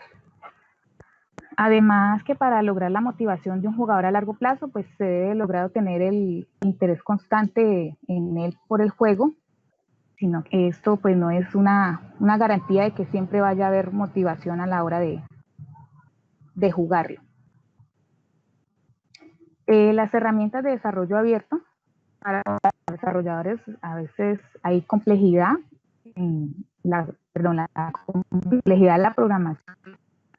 Se debe de pronto a problemas con Unity. Muchas veces a algunos desarrolladores les cuesta entender la interfaz gráfica del usuario, entonces tienen ese inconveniente, o relacionado con Visual Studio, digamos en equipos con poca capacidad, a veces Visual Studio tiende a ser bastante pesado. Entonces las limitaciones de las herramientas libres pues se deben a que las versiones gratuitas que tienen estas herramientas impiden añadir espacio, el espacio de almacenamiento es limitado, o los colaboradores del proyecto igual también es limitado.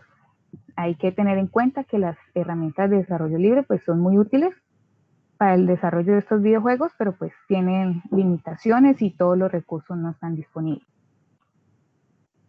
La mecánica convincente y efectiva, entonces, para enseñar un vocabulario, incluye pues encontrar la manera de enseñar ese vocabulario que vaya acorde con la dinámica del juego, con el fin de que los estudiantes adquieran vocabulario pues mientras interactúan con él, motivar a que aprendan vocabulario pues requiere alternativas más gráficas e intuitivas para el jugador.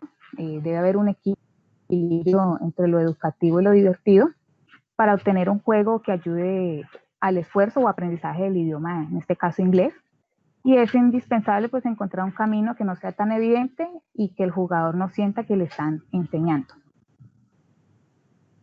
Listo. Continuamos con la categoría de habilidades avanzadas de desarrollo de juego. Entonces aquí las limitaciones de tiempo influyen para tener algo coherente y elaborado, además de que la poca experiencia que tienen algunos desarrolladores con la herramienta de desarrollo le obliga a utilizar ese tiempo para el aprendizaje, y esto es un trabajo adicional.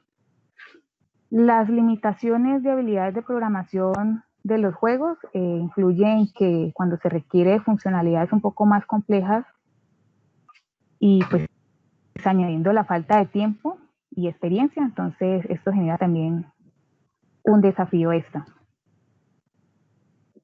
La capacidad de los dispositivos móviles.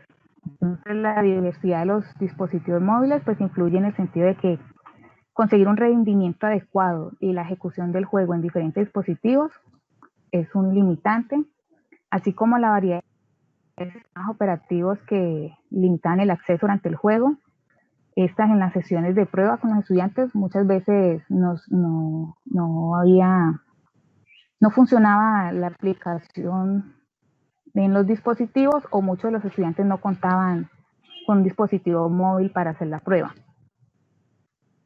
Conocer las expectativas del público. Entonces, aquí, en este aspecto, los profesores indican que se puede asegurar la interacción social, generando que el estudiante esté en constante aprendizaje e interacción con otros estudiantes. Garantizar la motivación de profesores y jugadores pues puede verse afectada porque las peticiones muchas veces son difíciles para el equipo de desarrollo, o porque el juego deja de ser llamativo, deja de ser interesante, intuitivo, y fácil de entender. Hay diferencias en las expectativas de los estudiantes y los profesores. Mientras que los estudiantes buscan algo más atractivo y visualmente interesante, los profesores buscan un videojuego más educativo. Listo, los cambios después de las pruebas. Entonces aquí ya es un desafío para los desarrolladores. Muchas veces estos cambios se ven afectados con cambio de plataforma. Digamos, un ejemplo de escritorio a una plataforma móvil es un desafío porque cambia el contexto del juego, además de los continuos cambios que a veces los estudiantes no les gusta el aspecto gráfico, o que durante las pruebas, las sesiones de pruebas con los estudiantes, ellos sugerían ajustar o sustituir alguna funcionalidad o mecánica. Entonces todo esto pues los estudiantes no entendían o encontraban muy complicado el interactuar con el juego. Una historia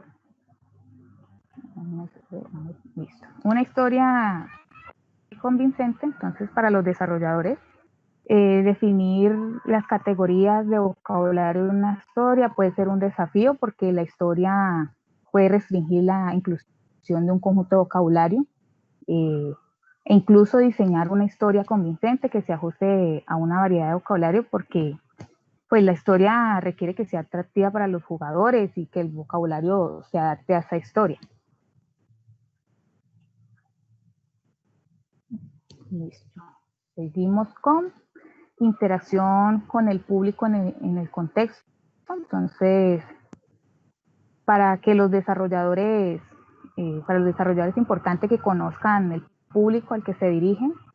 Debe considerar pues que muchas veces todos los estudiantes están dispuestos a participar en estas etapas de desarrollo, de pruebas, o muchas veces se cuenta con un número mínimo, de estudiantes con dispositivos. Entonces esto afecta esas sesiones, además de contar con recursos limitados en contextos académicos, implica también otro reto para ellos, ya que no solo es cuestiones económicas, sino que también no se tiene el personal necesario para el desarrollo de los juegos. Y aquí da relación a la siguiente categoría, que es un equipo adecuado. Entonces, pues, el limitado equipo en contextos académicos para el desarrollo de este tipo de juegos afecta porque se necesita un equipo grande que incluya personal experto y que nos ayude en etapas del desarrollo, como en diseño, personas especializadas en esta área o personas también encargadas en la parte de pruebas. Listo. Finalmente, con respecto a las recomendaciones, tenemos el bajo nivel de inglés del público objetivo. La entrega de vocabulario convincente y eficaz pues influye en que se debe buscar un vocabulario que sea fácil de entender, además de enseñar un vocabulario básico dentro de una historia compleja, y el estudiante entienda que esa entrega, entienda la estrategia que se está aplicando en el juego. Esto puede causar que los estudiantes no entiendan los objetivos del juego, porque es difícil de explicar en muchas ocasiones a un jugador un idioma que no tiene o es desconocido para él. Listo. La conclusión de la discusión es que pues, para el desarrollo de los juegos de aprendizaje de vocabulario inglés hay que tener en cuenta la experiencia previa con las herramientas de desarrollo. Aunque tengan una curva de aprendizaje bajo, pues se debe estar en la capacidad de adquirir nuevos conocimientos, enfrentarse a nuevos desafíos. Se debe tener una buena relación entre usuarios y desarrolladores que permita un diseño colaborativo, y eso también que incluya las expectativas del público. Y un juego para el aprendizaje de vocabulario de inglés pues debe tener una estructura capaz de incluir una historia coherente y convincente con las mecánicas y dinámicas que atraigan la atención del jugador y lo motiven, logrando un equilibrio entre el aprendizaje y la diversión en un contexto académico, sin olvidar pues el nivel de inglés que tienen los jugadores. Bueno, para finalizar, pues entonces encontramos que las recomendaciones y desafíos están relacionados con aspectos de motivación, herramientas y procesos de desarrollo, la historia en juego y su vocabulario, la disponibilidad y limitaciones de los recursos, en este caso también se incluye desarrolladores y usuarios, y el estudio pues incluyó la perspectiva de un grupo de desarrolladores, profesores de inglés y profesionales de recreación, lo que condujo a una visión global del desarrollo de este tipo de juegos. Sin embargo, es importante incluir la perspectiva de los estudiantes respecto a estos juegos para conocer la opinión y los factores que los motivan a utilizar este tipo de herramientas para el aprendizaje de inglés. Muchísimas gracias. ¿Tienen preguntas?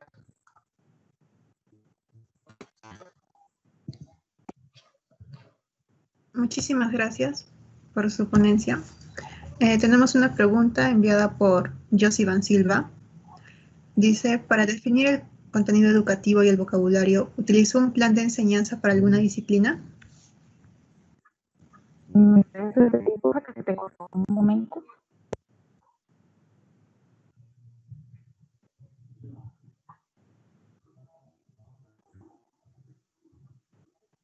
Hola. Se cortó la pregunta. ¿Me la puede repetir, por favor? Ok. Para definir el contenido educativo y el vocabulario, ¿utilizó un plan de enseñanza para alguna disciplina? No, en este caso, pues con la ayuda de, digamos, la profesora de una institución educativa de acá de Cali, damos la propuesta de que, pues la idea principal del juego se basa en una ciudad, ¿cierto? Entonces, de acuerdo a varios sitios representativos de esa ciudad, proponemos un conjunto de vocabulario que finalmente es validado con la profesora. Ok, gracias. Tenemos la siguiente pregunta hecha por Pedro Alejandro. Dice, ¿qué metodología de desarrollo afrontaría mejor los desafíos expuestos? Bueno, aquí nosotros usamos la metodología ágil, entonces usamos la Scrum. Entonces, están en la capacidad de afrontar o de solucionar estos desafíos que se presentan muchas veces durante el proceso de desarrollo. Entonces, es importante que los desarrolladores tengan la capacidad de adaptarse, y creo que la metodología Scrum puede ayudar a ese proceso. Okay. Y como última pregunta, tenemos felicitaciones por la presentación. ¿Qué aspecto o criterio cree usted que es el más importante para el desarrollo de este tipo de juegos? Bueno, aquí es importante que se tengan en cuenta o que haya un diseño colaborativo. Entonces es importante tener en cuenta las expectativas de los estudiantes y de los docentes y tratar de integrar todas esas ideas. Porque la finalidad de estos juegos es motivar y cumplir con el objetivo de aprender inglés. Entonces es importante que ellos también tengan participación en este proceso de desarrollo.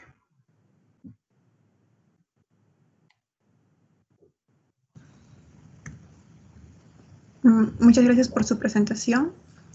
A continuación vamos a pasar al paper Reference Model for Health Data Security Management Supported in a Blockchain Platform. Los autores son Daniel Alejandro Subauste Oliden, Walter Espíritu Guaranda y Cristian Machuca. Adelante, por favor. Listo. Buenas tardes con todos. ¿Me escuchan? Sí, sí se puede escuchar. Perfecto. Ahorita comparto la pantalla.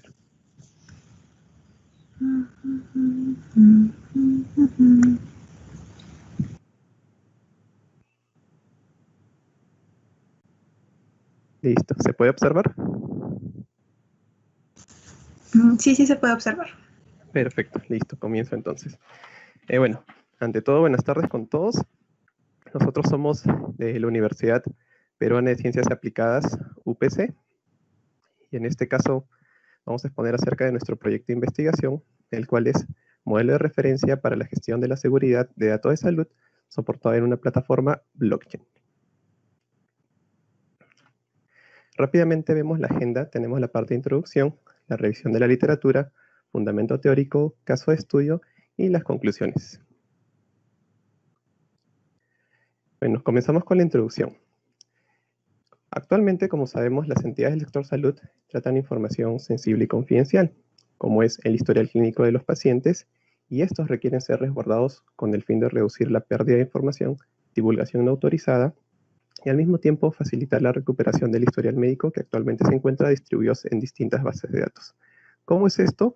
Generalmente cuando nosotros vamos a una clínica o un hospital, por primera vez nos toman nuestros datos, incluso a veces hacen un nuevo historial clínico, pero ¿qué pasa si de repente tienes una emergencia y tienes que ir a otra clínica u hospital y de repente ahí no está tu historial médico? Te tienen que hacer otro. Entonces, esto de hacer, o sea, en cada hospital o clínica un historial nuevo es una pérdida de tiempo, ya que esto debería estar simplemente centralizado para que así todas las clínicas puedan compartir la información, ¿no?, de dichos datos y así ser mucho más útil, se actualice en tiempo real y sea más rápido. En este caso tenemos a continuación una noticia destacada que es lo que estaba pasando justo en el 2019. En este caso la empresa FortiGuard, que es una de las más importantes del mundo con respecto a la seguridad de la información, nos brinda estos detalles, que en promedio casi se dan 32.000 ataques por día, en comparación con más de 14.300 ataques por otras organizaciones en industrias. ¿Qué quiere decir esto? Que prácticamente los ataques se enfocan más en lo que es el sector salud. De repente tratar de robar datos médicos, tratar de ver los pacientes, su información que es confidencial, ver qué enfermedades de repente puedan tener, y así estos ciberdelincuentes tratan de extorsionar a las personas de más alto poder en el mundo para que no divulguen esta información ante todos, ¿no? Luego, el otro es en el segundo trimestre del 2019 que se comprometieron alrededor de 3 millones de historias clínicas de pacientes. ¿Por qué es que se da, o sea, el robo de 3 millones de historias clínicas? Porque en nuestra investigación nos hemos dado cuenta que las clínicas y hospitales no tienen muy bien ahora el concepto de lo que es la seguridad de la información. Simplemente en las áreas donde se da la parte informática ponen a las personas que tienen un leve conocimiento, pero no son todavía expertos, como un oficial, por ejemplo, de seguridad de información, etc. Luego, por último, que el 30% de las violaciones de la privacidad involucran delincuentes reincidentes, lo que indica que los sistemas de salud acumulan riesgos que se agravan con el paso del tiempo cuando no se produce algún mecanismo de defensa. En este caso, como los ciberdelincuentes atacan de repente por un puerto que esté totalmente abierto y la clínica o hospital no se da cuenta de lo que ha pasado, ellos vuelven a entrar por ahí y siempre van a hacer lo mismo hasta que se den cuenta que realmente hay una falla en sus sistemas y que, bueno, han sido atacados, ¿no? En este caso, a continuación, vemos unas sanciones impuestas. Acá hablamos en el caso de Perú.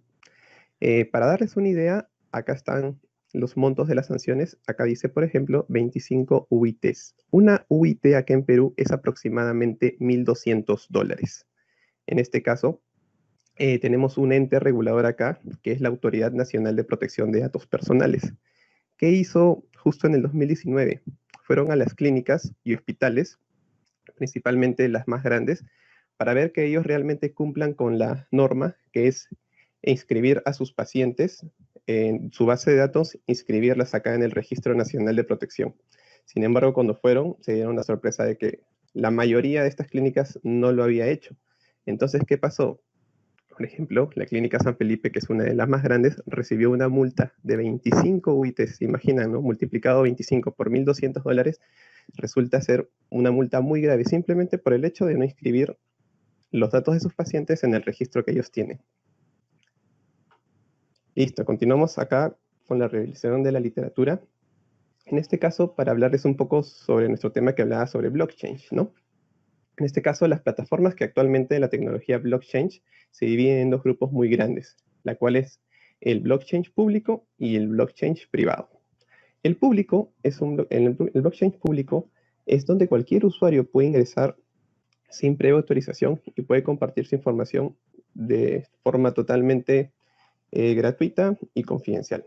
En cambio, en un blockchain privado ya se habla más de una red donde hay una persona quien lo maneja o una entidad que maneja todo esto, ¿no? Esto cuenta con un permiso centralizado para una organización gobernante en este caso.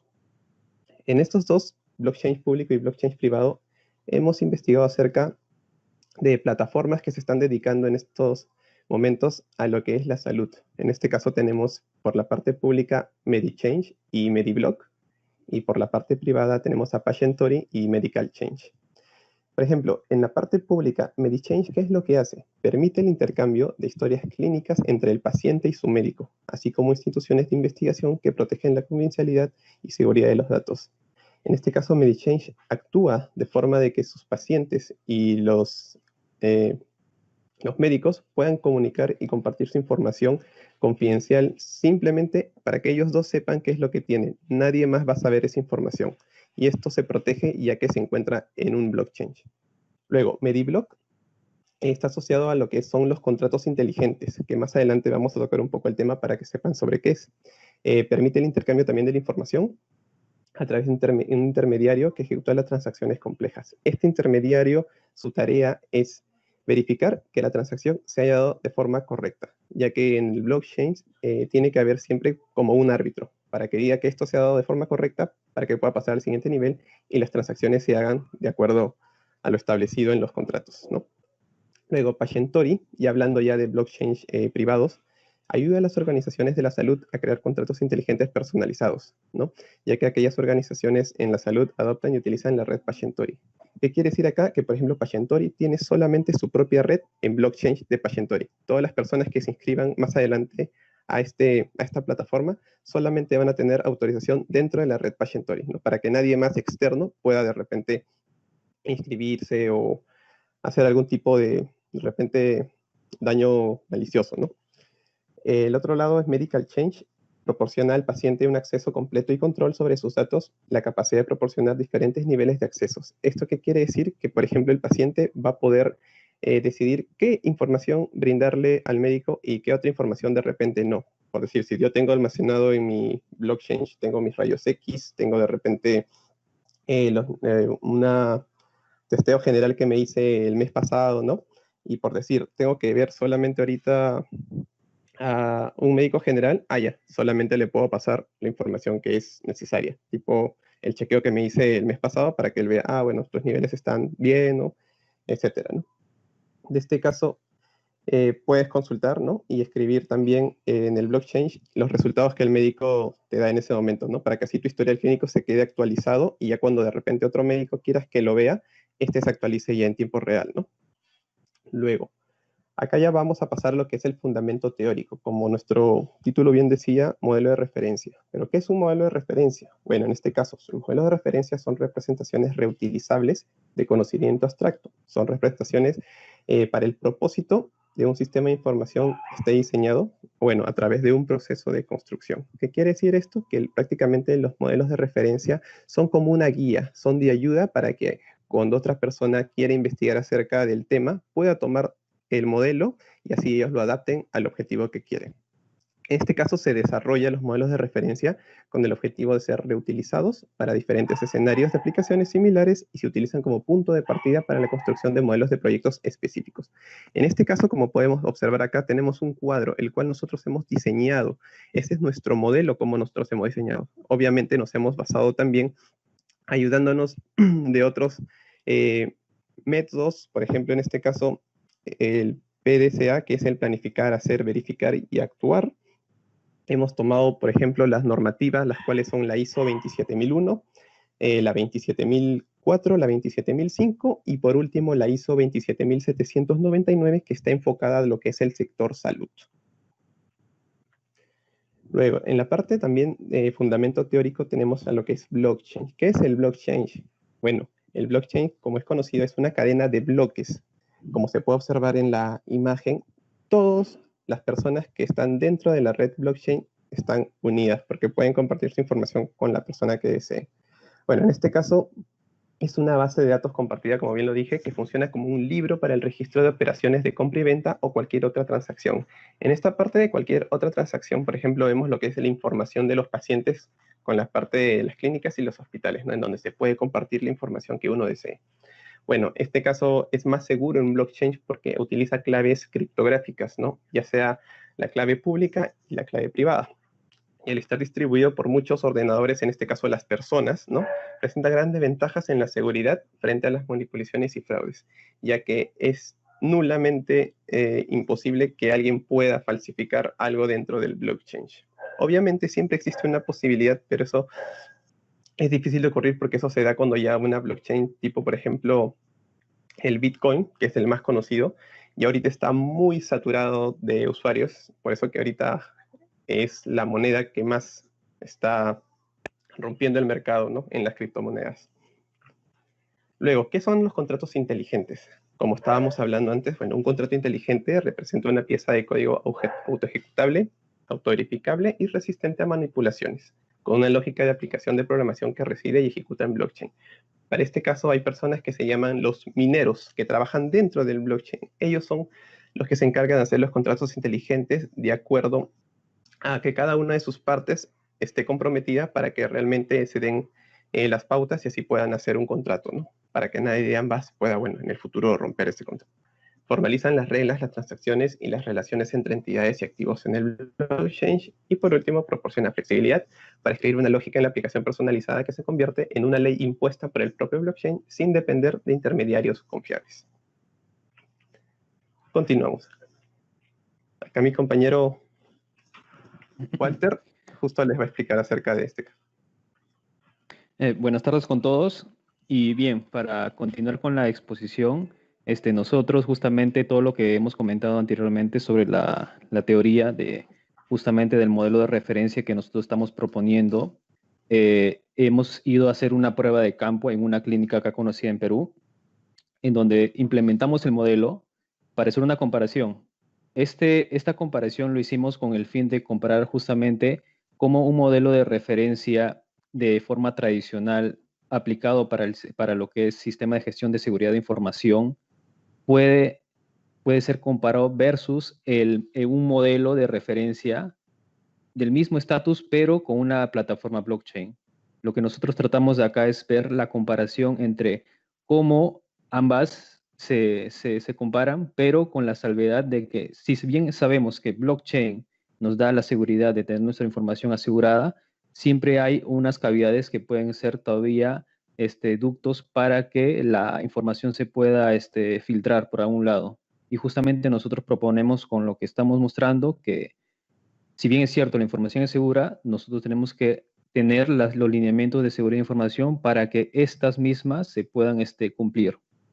Entonces, continuando, tenemos que justamente fuimos a esta clínica que no tiene blockchain, es una clínica normal y utiliza un sistema tradicional donde hicimos las pruebas de campo. Si podemos seguir con la siguiente diapositiva, podemos ver que hicimos para esta comprobación, hicimos una matriz de riesgos, donde esta matriz de riesgos listamos que justamente en la clínica donde fuimos a visitar y donde hicimos esas pruebas, identificamos 10 riesgos, de los cuales 2 fueron 2 riesgos altos y 8 riesgos medios. Sin embargo, haciendo en una prueba teórica, hicimos que usando una tecnología blockchain, en el mismo escenario, los resultados que nos dieron fueron 11, de los cuales 8 fueron riesgos medios y 3 riesgos bajos. Si continuamos con la siguiente diapositiva, podemos poner en el listado de todo lo que nosotros hicimos como un listado de los riesgos, que lo hicimos justamente para comprobar cómo se puede hacer esta mejora en comparación de estos dos sistemas, o por así decirlo, campos. Por ejemplo, nosotros hemos listado una lista de aproximadamente 11 riesgos que tenemos desde la hasta la K, donde, por ejemplo, tenemos en el código A que, si por ejemplo hay un riesgo de una caída de servicios e indisponibilidad de los sistemas, ok, en el sistema tradicional que no tiene blockchain, las vulnerabilidades identificadas no implementadas oportunamente. Esto quiere decir que pueden haber vulnerabilidades que no se han implementado oportunamente, como puede haber un flujo de información por ahí. Sin embargo, si esto lo aplicamos en la tecnología blockchain, en la superficie en el ataque se reduce. Y esto puede ocasionar que la vulnerabilidad hacia el ataque dispositivo disminuya, pero no significa que el ataque no exista. Sin embargo, lo estamos disminuyendo. Por eso, de todas formas, nosotros estamos proponiendo que se tienen que seguir lineamientos que deban asegurar esta información en ambos lados, pero sabiendo que con blockchain tenemos un plus de que estamos asegurando más la información. Y bien, acá tenemos todo el listado de los riesgos, tanto con sus comparaciones. Y si nos vamos a la siguiente diapositiva, vamos a ver en un gráfico cómo lo que justamente tratamos de hacer la comparación de un sistema tradicional, de una clínica sin blockchain versus una clínica usando una tecnología blockchain, cómo se ve cómo los riesgos mediante un mapa de calor, cómo los riesgos se reducen en comparación de un sistema con otro. Si podemos ver en la primera gráfica, vemos que justamente se encuentran los 2 riesgos altos y los 8 riesgos medios. Sin embargo, la tecnología blockchain mantiene 3 riesgos medios y los demás en bajo. Sacando estas métricas en niveles porcentuales, tenemos que el nivel de riesgo en un sistema tradicional es un 67% y a diferencia en la tecnología usando la tecnología blockchain es un nivel de riesgo de 41%, lo cual significa que si seguimos los lineamientos de seguridad mediante nuestro modelo de referencia que nosotros proponemos, vamos a obtener un 26% de mejora en una clínica usando la tecnología blockchain. Acá podemos ver la comparación directa de lo que está haciendo a nivel de riesgos. Sin embargo, nuestro modelo de referencia no solo tiene una comparación a nivel de riesgos, sino también se utilizan las buenas prácticas del sistema SOA, de un sistema de gestión de seguridad de información. Siguiendo la siguiente diapositiva, podemos demostrarle esto, que nosotros, dentro de nuestro modelo de referencia, tenemos una plantilla SOA. La plantilla SOA lista todos lista todas las sugerencias que se tienen que hacer para cumplir todos los lineamientos de seguridad de información que debería seguir una clínica para cumplir todos los estándares. Ahora que vivimos justamente en esta situación de la pandemia, es mucho más importante tener esto todo en cuenta, porque tenemos que seguir unos lineamientos de seguridad para que el paciente se sienta seguro. Entonces, en el primer punto, en la primera parte de la clínica tradicional donde nosotros fuimos, hicimos esta prueba, le dimos al personal de seguridad, al coordinador de seguridad especializado en hacer todas estas validaciones para que según la plantilla que nosotros elaboramos puedan verse si están correctamente cumpliendo la seguridad de información o no. Y nos dimos cuenta que el cumplimiento general que tiene la clínica tradicional carece en muchos sentidos, teniendo un cumplimiento general del 11%, lo cual es menor a lo que tenemos como estándar, que debería ser el 50% a más. Por ejemplo, tenemos que en políticas y en criptografía es casi nula. La gestión de recursos humanos tiene un 21%, que es lo máximo que tiene, y donde tiene más bajo son la seguridad de operaciones y seguridad de comunicaciones. Sin embargo, bajo este mismo escenario, pero utilizando la blockchain, tenemos que, como habíamos repetido antes, la tecnología ya nos da una cierta seguridad.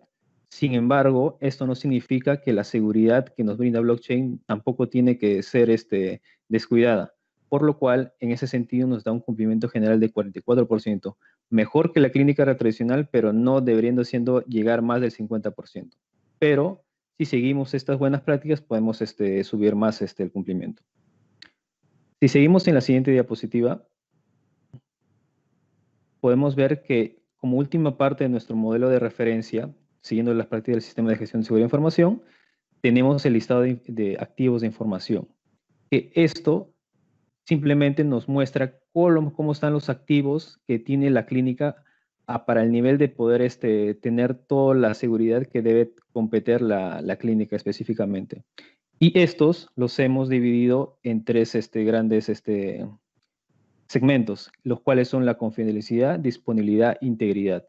En este caso, para la clínica, porque utilizando la tecnología blockchain aún no se tiene un campo testeado bajo ese punto, tenemos que la identificación de activos tiene 9 de nivel alto, 16 de medio, y en disponibilidad tiene 8 y 4.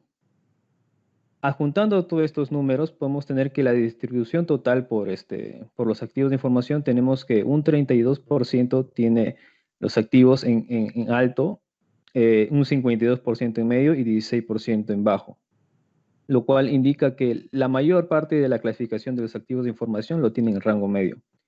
Y sacando un promedio aproximado, tenemos que un resultado final de los activos de información está un poco más entre el rango de la importancia que le dan para para que se pueda tener esta información clasificada. Y bien, continuando, tenemos ya las conclusiones de nuestro proyecto que hemos realizado. Y podemos decir que con la implementación del modelo de referencia, los centros de salud tendrán una visión detallada acerca de los posibles riesgos que podrían ocurrir, evitando problemas legales o sanciones económicas por parte del ente regulador. Como mi compañero comentó, actualmente en el Perú hay varias clínicas que tienen estas sanciones, por lo cual es un tema muy preocupante y más aún con la situación que vivimos.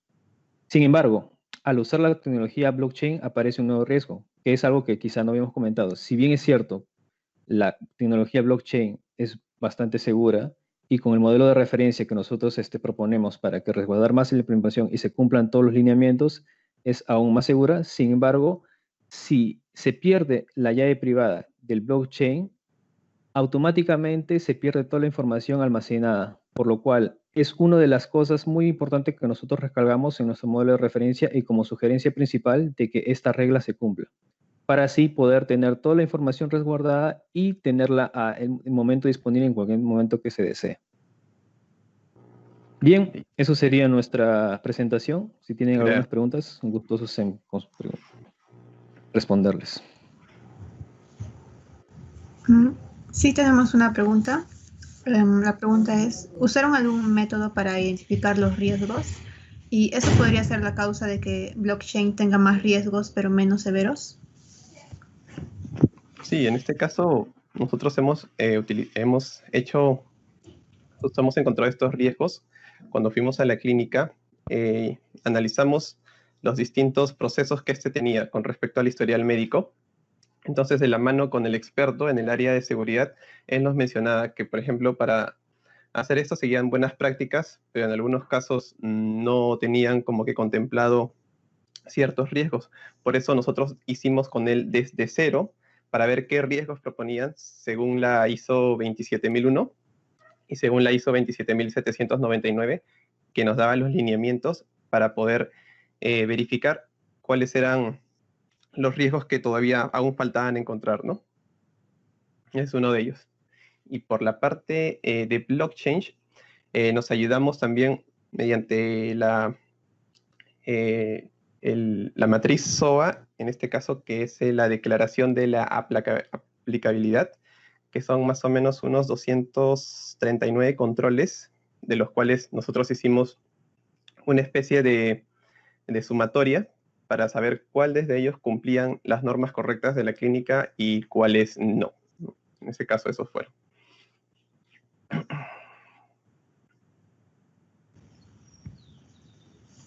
Listo, muchísimas gracias por su ponencia. Listo, muchas gracias. Ahora vamos a pasar al último paper llamado Recognition of Emotion in Music Perception Using Electrocardiographic Signals and Machine Learning. Los autores son Enio y Drogo Ávila, Humberto Loaiza Correa, Flavio Muñoz Bolaños, Leon Van Norden y Rubiel Vargas Cañas. Adelante, por favor. Gracias, buenas tardes. ¿Me pueden confirmar, por favor, si me escuchan bien y si se observa la presentación? Sí, todo perfecto. Ok, muchas gracias. Bueno, el contenido de la presentación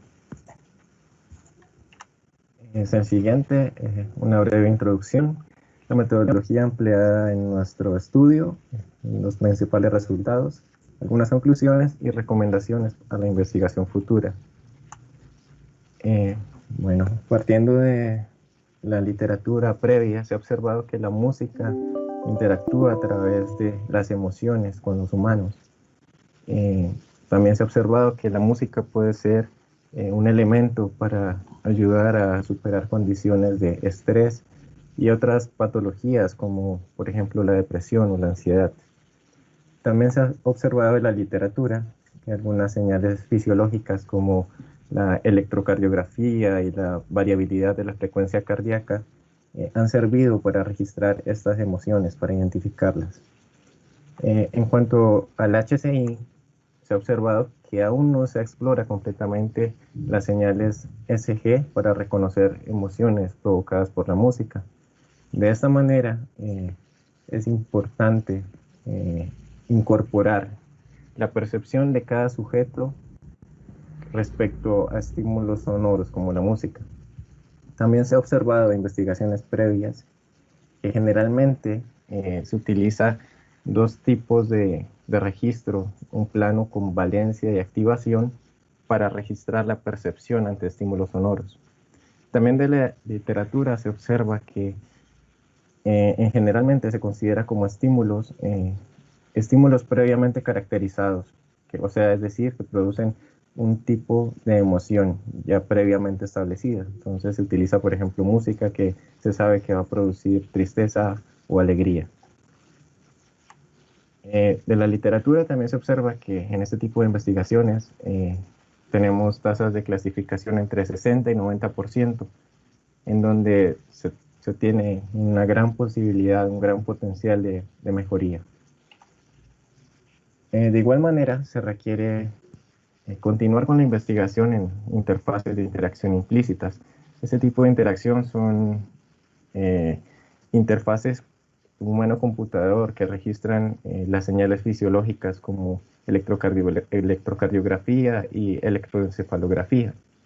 De esta manera también se requiere determinar hasta qué punto el ancho de banda humano es capaz de controlar e interactuar con los computadores.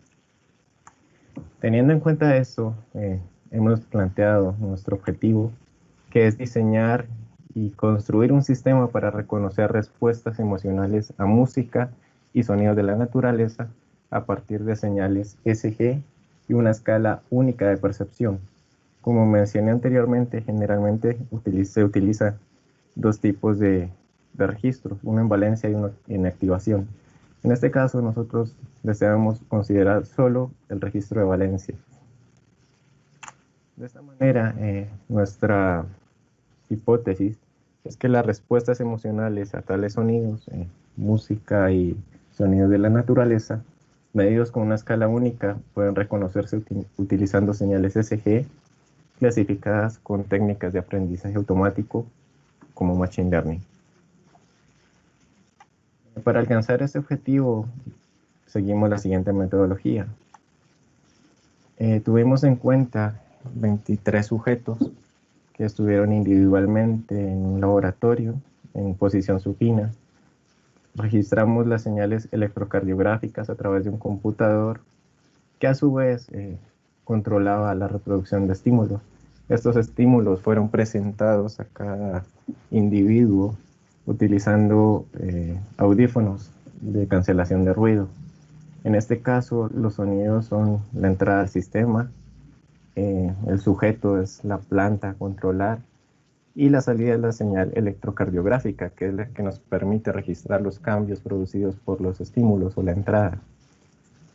En este estudio utilizamos 21 estímulos sonoros, 10 relacionados con la música y 11 con la naturaleza.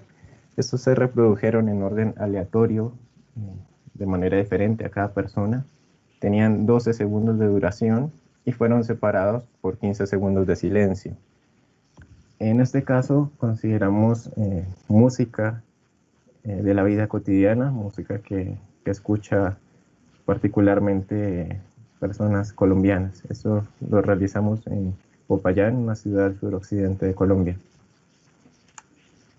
Una vez capturamos las señales, siguió el preprocesamiento de las mismas.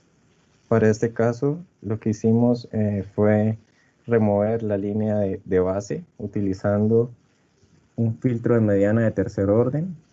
Posteriormente realizamos el aumento de la base de datos utilizando filtrado wavelet.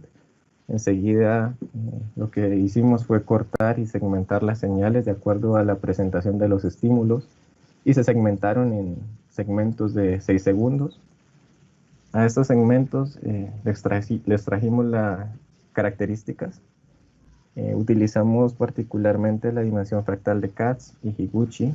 Sin embargo, buscábamos desarrollar un sistema simple. Para eso consideramos características de estadística básica como máximo, mínimo, promedio, energía, entropía.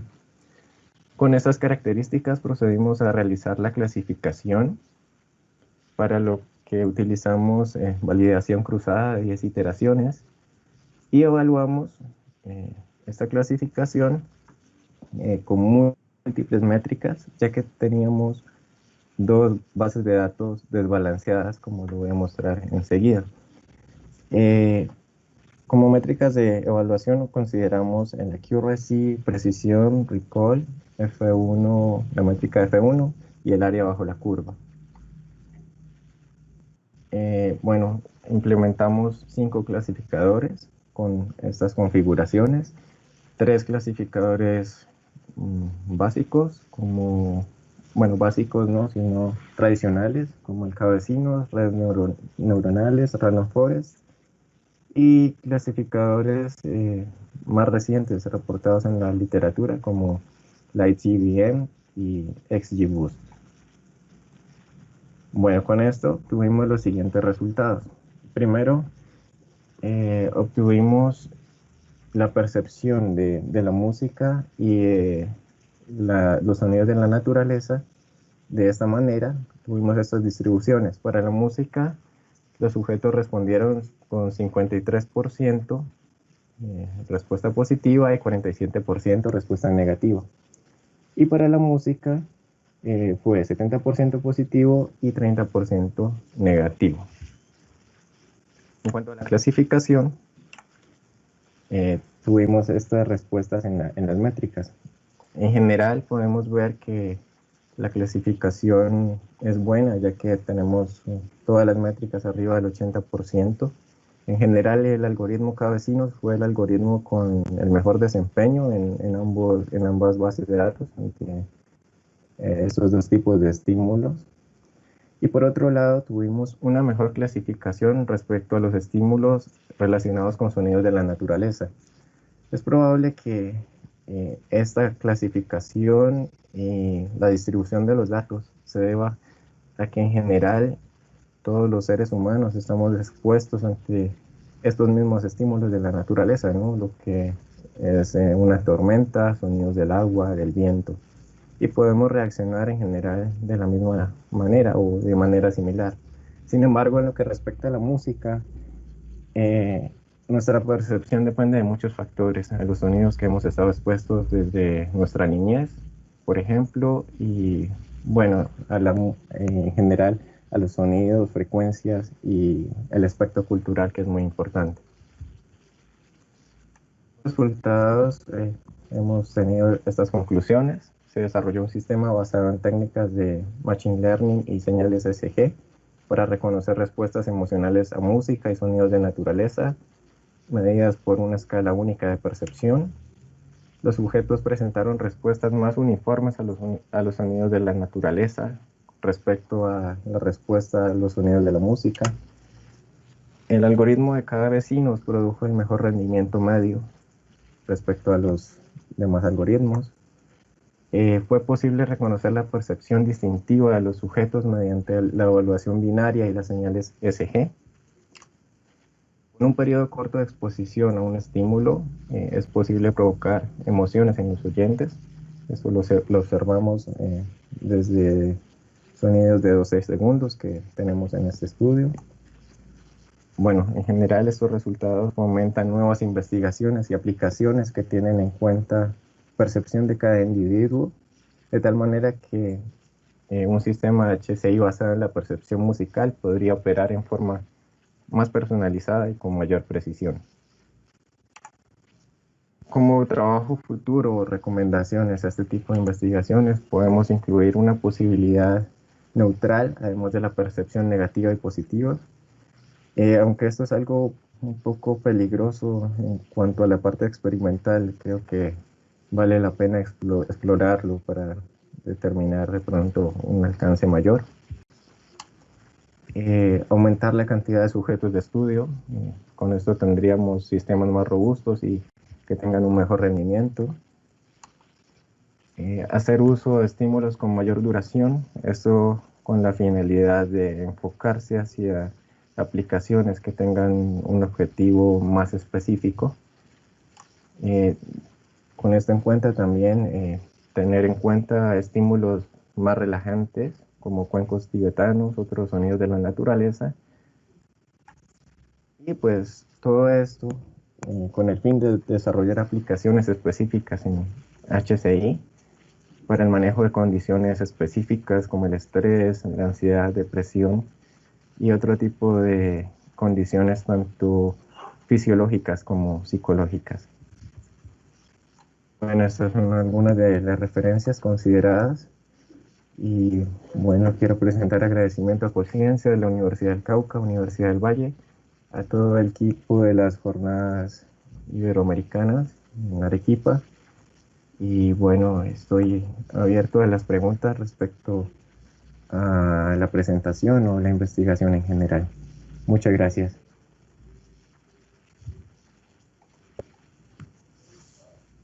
Muchas gracias por su presentación. Tenemos 2 preguntas. La primera nos escribe Josivan Silva. En la experimentación, ¿usó diferentes estilos musicales?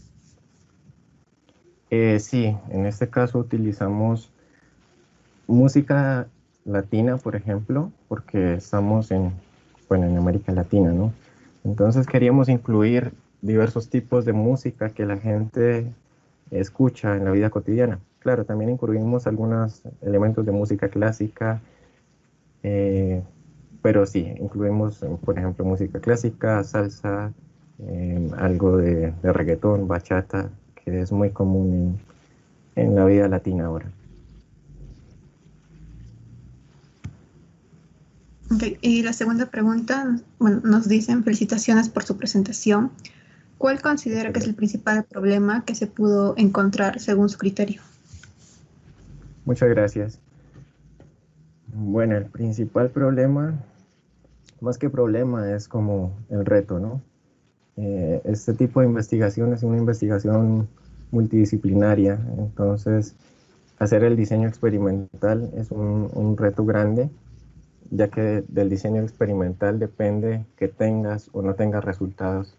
Sí, entonces requieres de un equipo en donde consideres médicos, porque está incluida una respuesta cardíaca, también psicólogos, porque está incluida la percepción de los sujetos. Y bueno, también, por supuesto, si es posible tener un musicoterapeuta o algún experto en música, siempre es bienvenido en este tipo de investigaciones. Y pues por supuesto la parte de ingeniería que involucra el desarrollo del sistema y el análisis de los datos en general. Bueno, no sé si está clara la respuesta.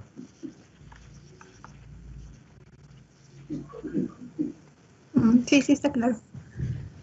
Ok. Ok, esas fueron la presentación de todos los papers. Muchas gracias por su atención. Muchas gracias.